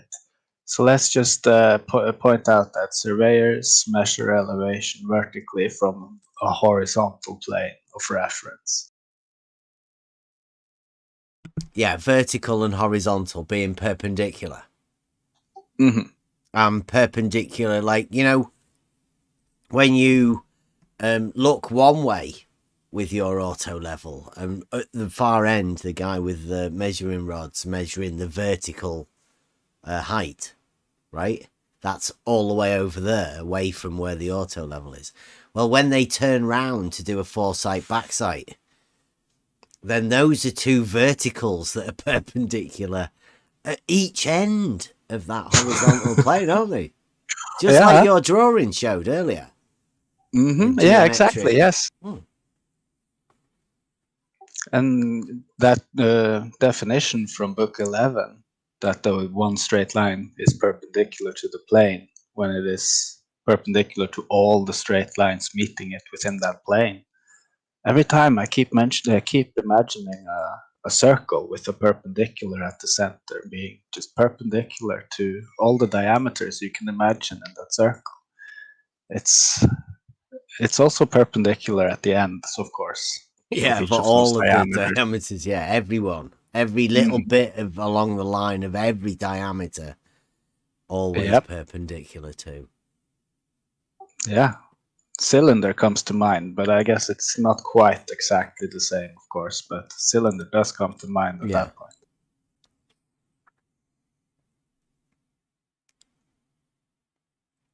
Yeah, the surveyors definitely do it that way, and how they try to get around what actual profession. This is an actual profession we're talking about. This isn't some hobby, stuff going on. This is actually done at a professional level. Every time you try to go and do a project of building something, you have to level the foundations. And then how do you do that? Like, it's not very difficult when you know how they actually do it, the tools they use and how they work. But to keep it simple, it's horizontal, vertical, perpendicular. That's all it is. Very basic geometry. All done locally, wherever the guy is, using horizontal planes that are parallel. And all of the verticals are measured, the distance measured from that horizontal planes. Yeah.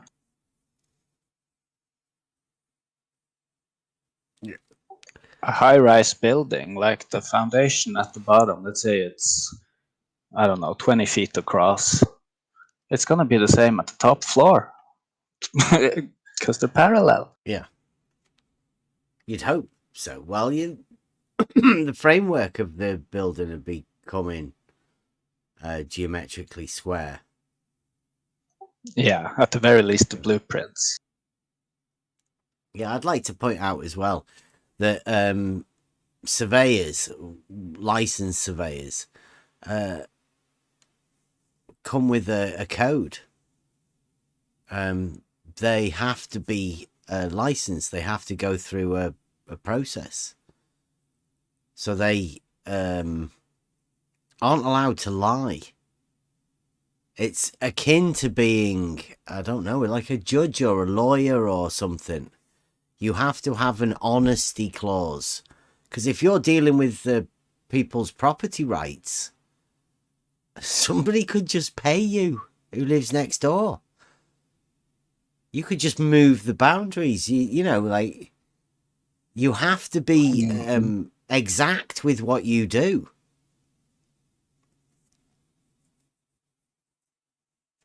You can't be saying straight lines curve as a surveyor.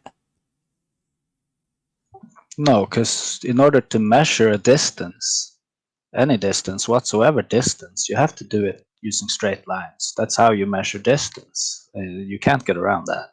Mm-hmm. That's why they had to make globe surveyors within this arena. They're not real characters. They're completely made up for YouTube and Discord. Yep. That's why they're not around here anymore. They've had to go. They've done a run and they've left people like Jesse Gordon around that knows nothing about surveying. And it's a good job he does, because there's no way anyone could ever say that he was speaking on behalf of surveyors, because he knows nothing about surveying. He's no threat. I name that kind of people just random kamikaze.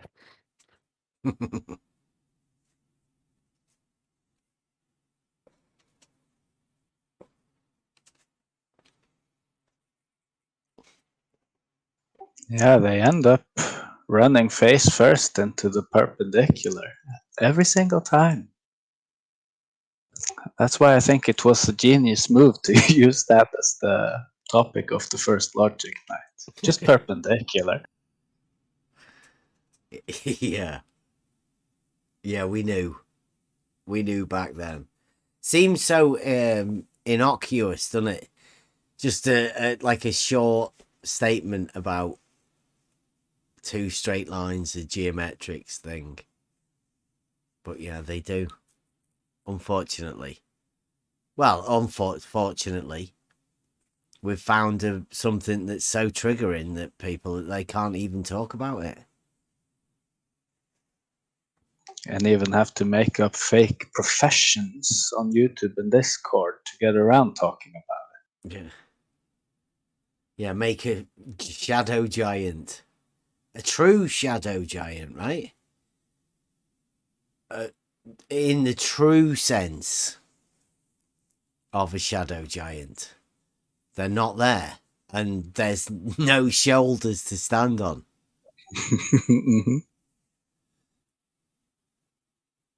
it. So astronauts, and now we have globe surveyors.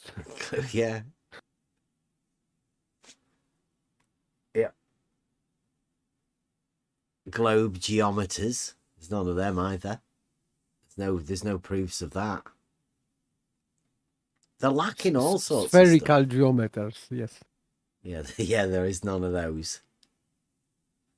They don't exist. You can't point at it and say that spherical geometry, which is trivium based sort of stuff. That's what we do. The identity of the thing requires you to be able to point and say that. You can't do that with spherical geometry. Yes, because spheres are just part of three-dimensional geometry. It is solid geometry. So one of the solid figure is sphere. Okay, or ball, but also they are cubes or whatever. So this is just only part of solid geometry. Yeah, well, Euclid calls it a sphere, and that's 3D.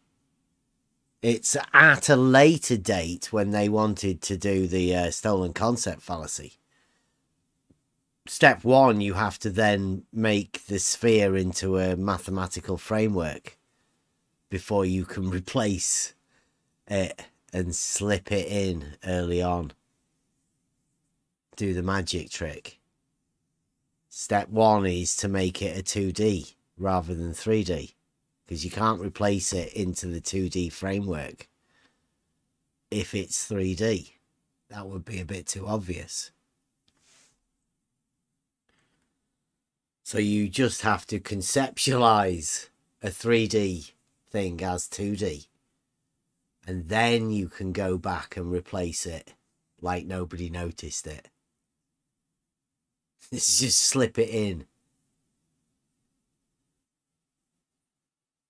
Yes, they need some time for that. So I think that it will return, because now, for example, if they are refuted by now, but I think that they will come back with that, maybe in some other package, but it will return for sure.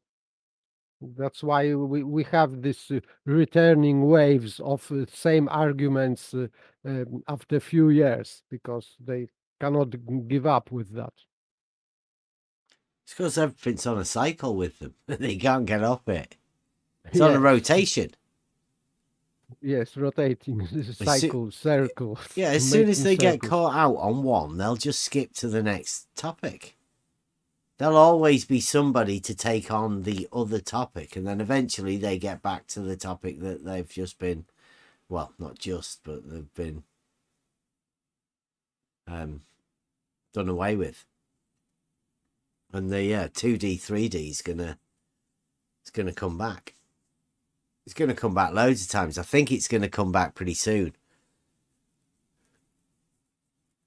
Yes, but there are people who are not old with that topic, not necessarily very new, but sometimes they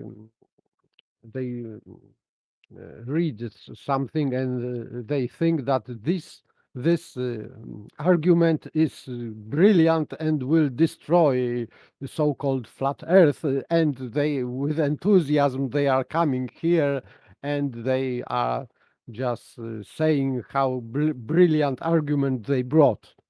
So sometimes this is painful process, because they are just refuted in 2 sentences or even less. So sometimes it creates funny situation when new normie is just enthusiastic anti flat earther, and he thinks that he read somewhere that great argument which was fallacious, but he didn't know about that, and he is just repeating this argument refuted few years ago, and he comes here happy, and he running away unhappy. but many people are not repeating argument because this topic is new for them, but they are thinking that they are inventing a wheel. I think it's also hilarious when those people, you tell them, or you show them rather, that you can prove easily that the earth is not flat. And then they get all triggered about it. Like, wasn't that what you wanted? Like, yeah. Yeah, it's like they get upset that you've come up with a better proof that it's not flat than they ever had. And yeah. they get really upset. I don't know why they don't take it on myself. Yes, I think that that globbers are more triggered by this argument than flat earthers, because you are just making them stupid. No.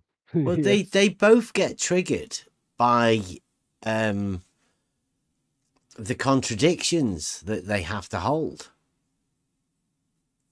Both. Yes, but globbers are more angry because you are inverting argument. So because they are you they I think that psychologically they think that you are stealing argument from them. So they are angry.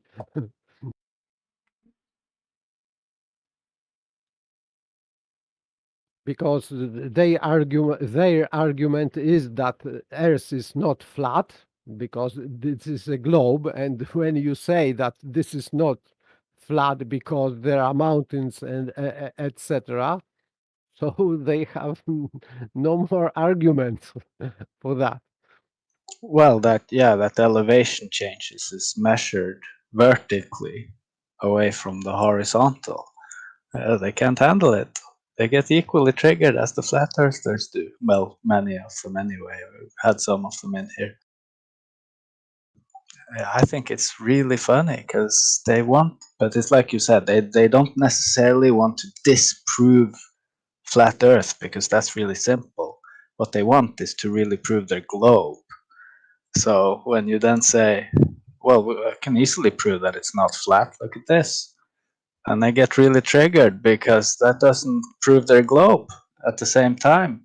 They think the false dichotomy is actually real. It's either globe or flat, while actually it's neither. There's a third option. Yeah, they Yes, do. it is. They have another paradox in the proof paradox, right? That there is no proof of the globe model, but there is proof that it's not flat. And that similar proof proves that it's not a globe. But they can't have proof being a proof that it's not something when they can't have a positive proof.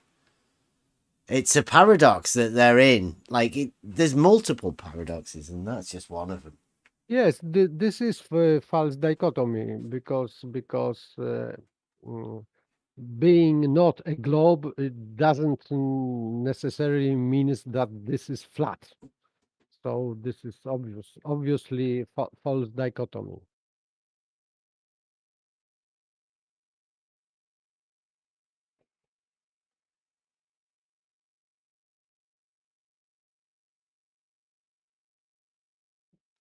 Huh. Yeah, Brenda and Alpha, at least, they really like getting triggered about that when you prove to them that it's not flat, but you you don't prove to them that it's a globe in the same sentence, right? They really get triggered about that. Yes, because this is their argument that you have to have at the same time globe and 2D surface.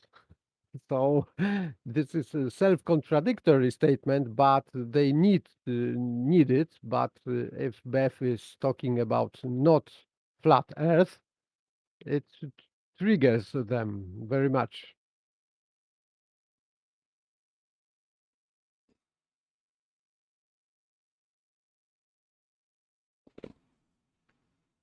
Yeah, I don't want to trigger people, but like I say, I think they come here. Yes, they are triggering themselves. So you're just asking questions, and their answer are triggering for themselves and confusing for themselves. It's like you mentioned it earlier today, I think, about how more of the self-proclaimed flat earthers, and especially in the same coin, more of the self-proclaimed anti-flat earthers, they should all be here in Discord with us talking about this. They're sitting on YouTube, looking at the video in the chat on YouTube, but they're not coming in here. But that one argument about elevation changes vertically from the horizontal plane, like that's a solid one, and they should be here, or at least they should take that on and go forth and multiply, as it says. Yeah, it's provable.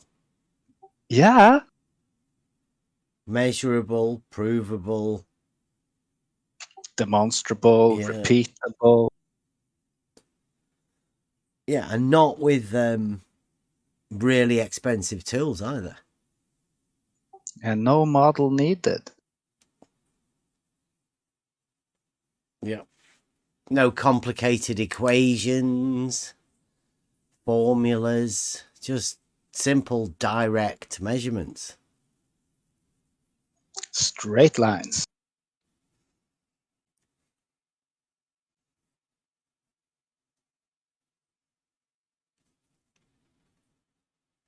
This is just disproving globe, but this is, you know, this will be destroying whole education for like more than 2 centuries, I think. So I don't think this so. is- It doesn't do the education. Nobody's been taught globe. That's what's clever about it. They don't I mean- even have to teach it. I mean, by education, I mean whole this media stuff or whatever, because this is programming by generally by media, not only by education itself, but it is made at occasion. So, for example, if you are watching television and you are watching news, nearly every news is starting with a wiring globe and some stuff within it. So this is just like programming with short clips or images or CGI or films like Star Wars or whatever. So this is whole industry is involved in that.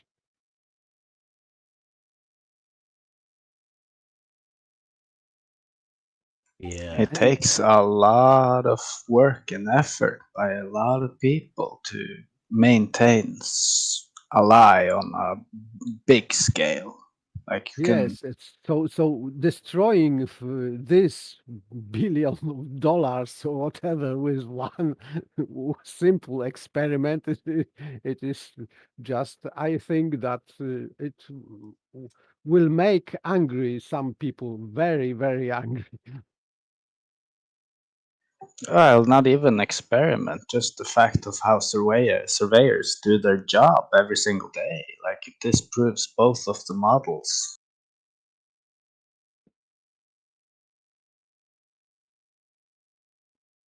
The moment you think about it, trick is to not think about it. We're the ones that are going to be upsetting people by making them think about it. That's why not a lot of people come round to watch this anymore. And that's when the choice is presented. Like either you can get really triggered or you can realize, oh shit, it's really that simple. Ah, okay. And then you come in and talk to us. Like we're just people, just like everybody else. I would love to have more people come in here that are not here because they're triggered. I would like to have a lot more people come in here because they realized how simple it actually is and come and talk about it. Yes, Yeah. but many people don't like simple answers, and they rather are expecting more convoluted answers because it seems smarter or wiser or more scientific. But straight forward and simple answers don't make them glad or happy because it's too simple. So, and in the same way, if you realize that this is simple and true, uh, so you have to come to realization that you were Bamboozled. you were lied to in very simple way. So it means that you have to realize that you are very stupid. So people don't like that realization that they were very, very stupid, in fact. And I think it's not necessarily that they were stupid. I think it's more like Bev said earlier, like it's just instilled in you at such an early age, and after that, most people just do not think about it. I think that's more what it is. yes, but at the same time, this is a realization that they were tricked by Yeah, yeah. very simple trick, stupid, very simple, stupid trick.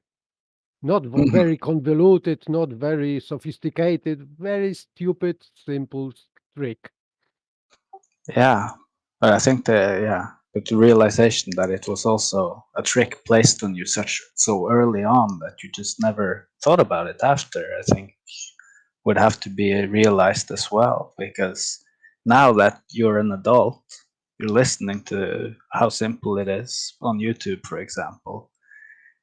You should also realize that this is just something you haven't actually thought about very deeply. It's just been a given from early age, and it's just been placed in the very back of your mind like nothing to even worry about. It's just a thing, it's just the truth, which is not really true.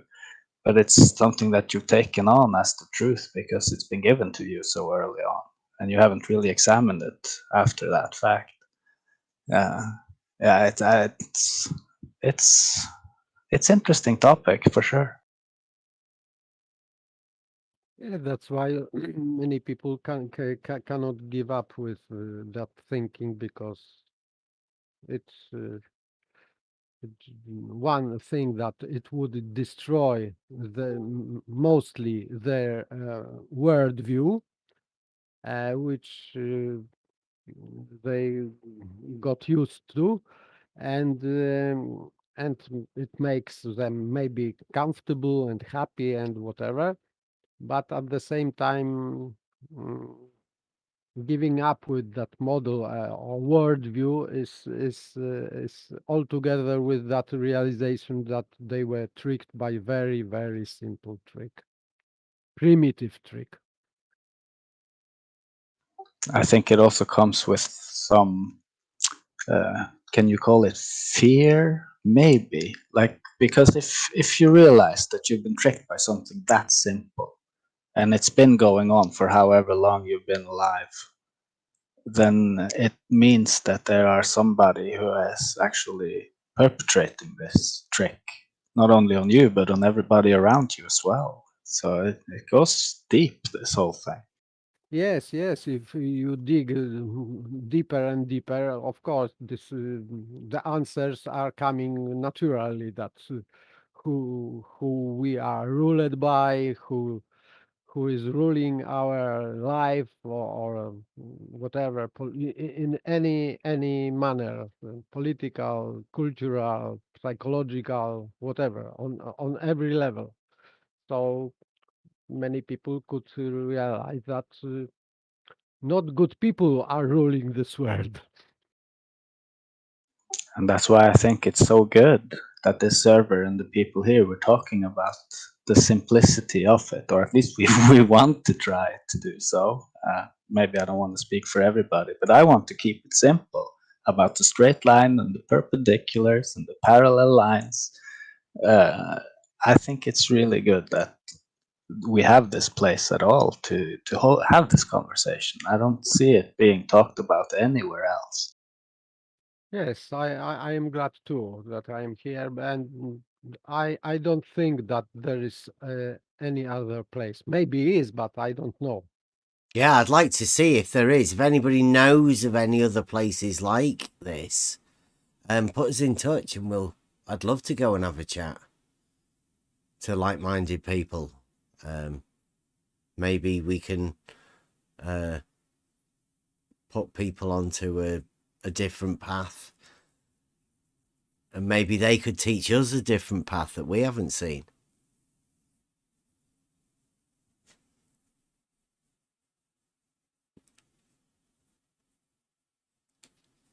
I'd love to get into some conversations with some new people, particularly people that haven't been in this argument, because the obfuscation is off the charts at the minute. The amount of non-answering questions and just sort of obfuscating arguments, statements, all sorts of things, it's getting a little bit too much. I'd rather have somebody that's willing to try have a discussion honestly about something that can actually state the issue or whatever it is that we're talking about. Yeah, there is only so much that you can learn from these people who come to obfuscate. Like earlier today, there is stuff to be learned from those conversations, definitely. Like when Brenda came and gave us the para-consistent logic and the rabbit hole that opened up. Like there are, in that way, things to be learned. But if somebody comes in with how do you say it, like a foundation of coming from the truth rather than coming to obfuscate the way from it, that's a completely different ballgame. So I agree, that would be very interesting and really cool. Yeah.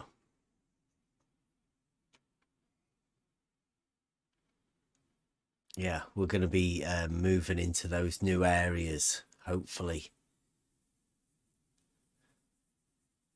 pretty soon.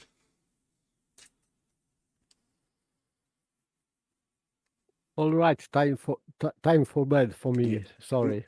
Me too. Thank you for popping in. I'm going to close it off as well. See you later.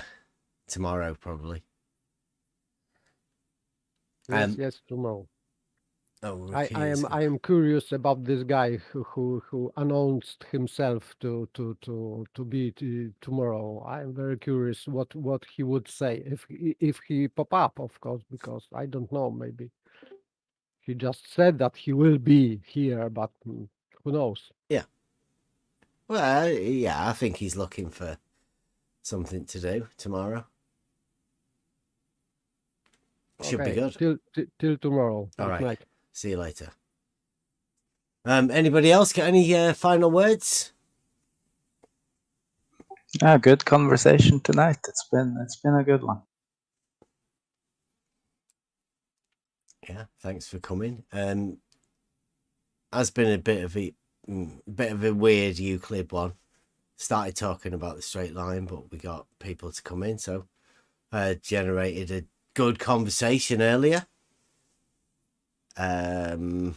Tomorrow is Free for All Fridays, and I was going to tell Rakir, but he's gone. Nate has said he's going to pop round tomorrow, so the return of Nate. Not seen him for a while. Should be good. What's the...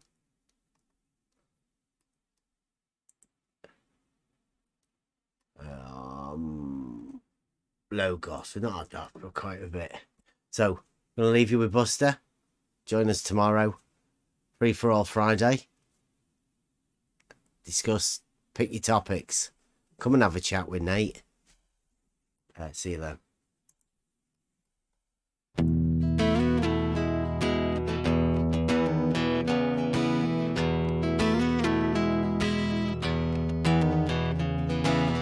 It's the echo in your brain. You know you can't sustain the misconceptions in your mind. One day you'll see for sure what all of this was for. Then you can leave it all behind. The journey begins.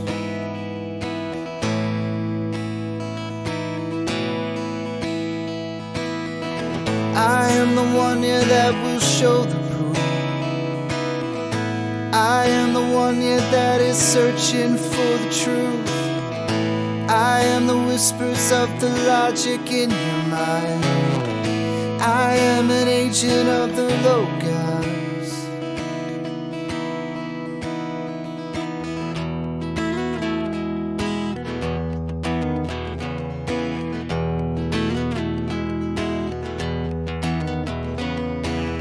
In the beginning was found this thing that cannot speak.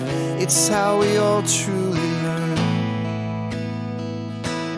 It's only ever attained when one lets go of fear. So don't let wisdom pass you by. The journey begins.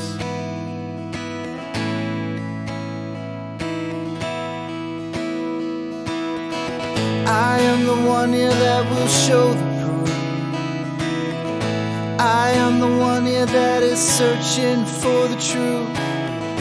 I am the whispers of the logic in your mind. I am an agent of the Logos.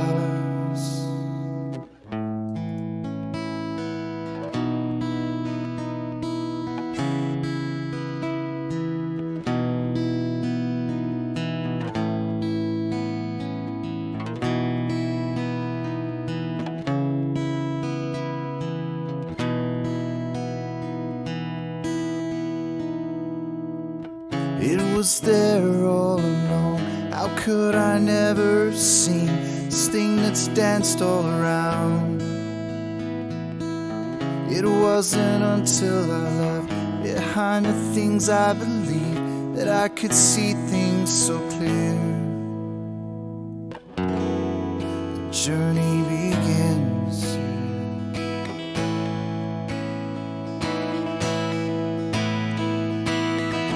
Become the one, yeah, that will show the proof. Become the one, yeah, that is searching for the truth. Become the whispers of the logic in their minds. Become an agent of the Logos.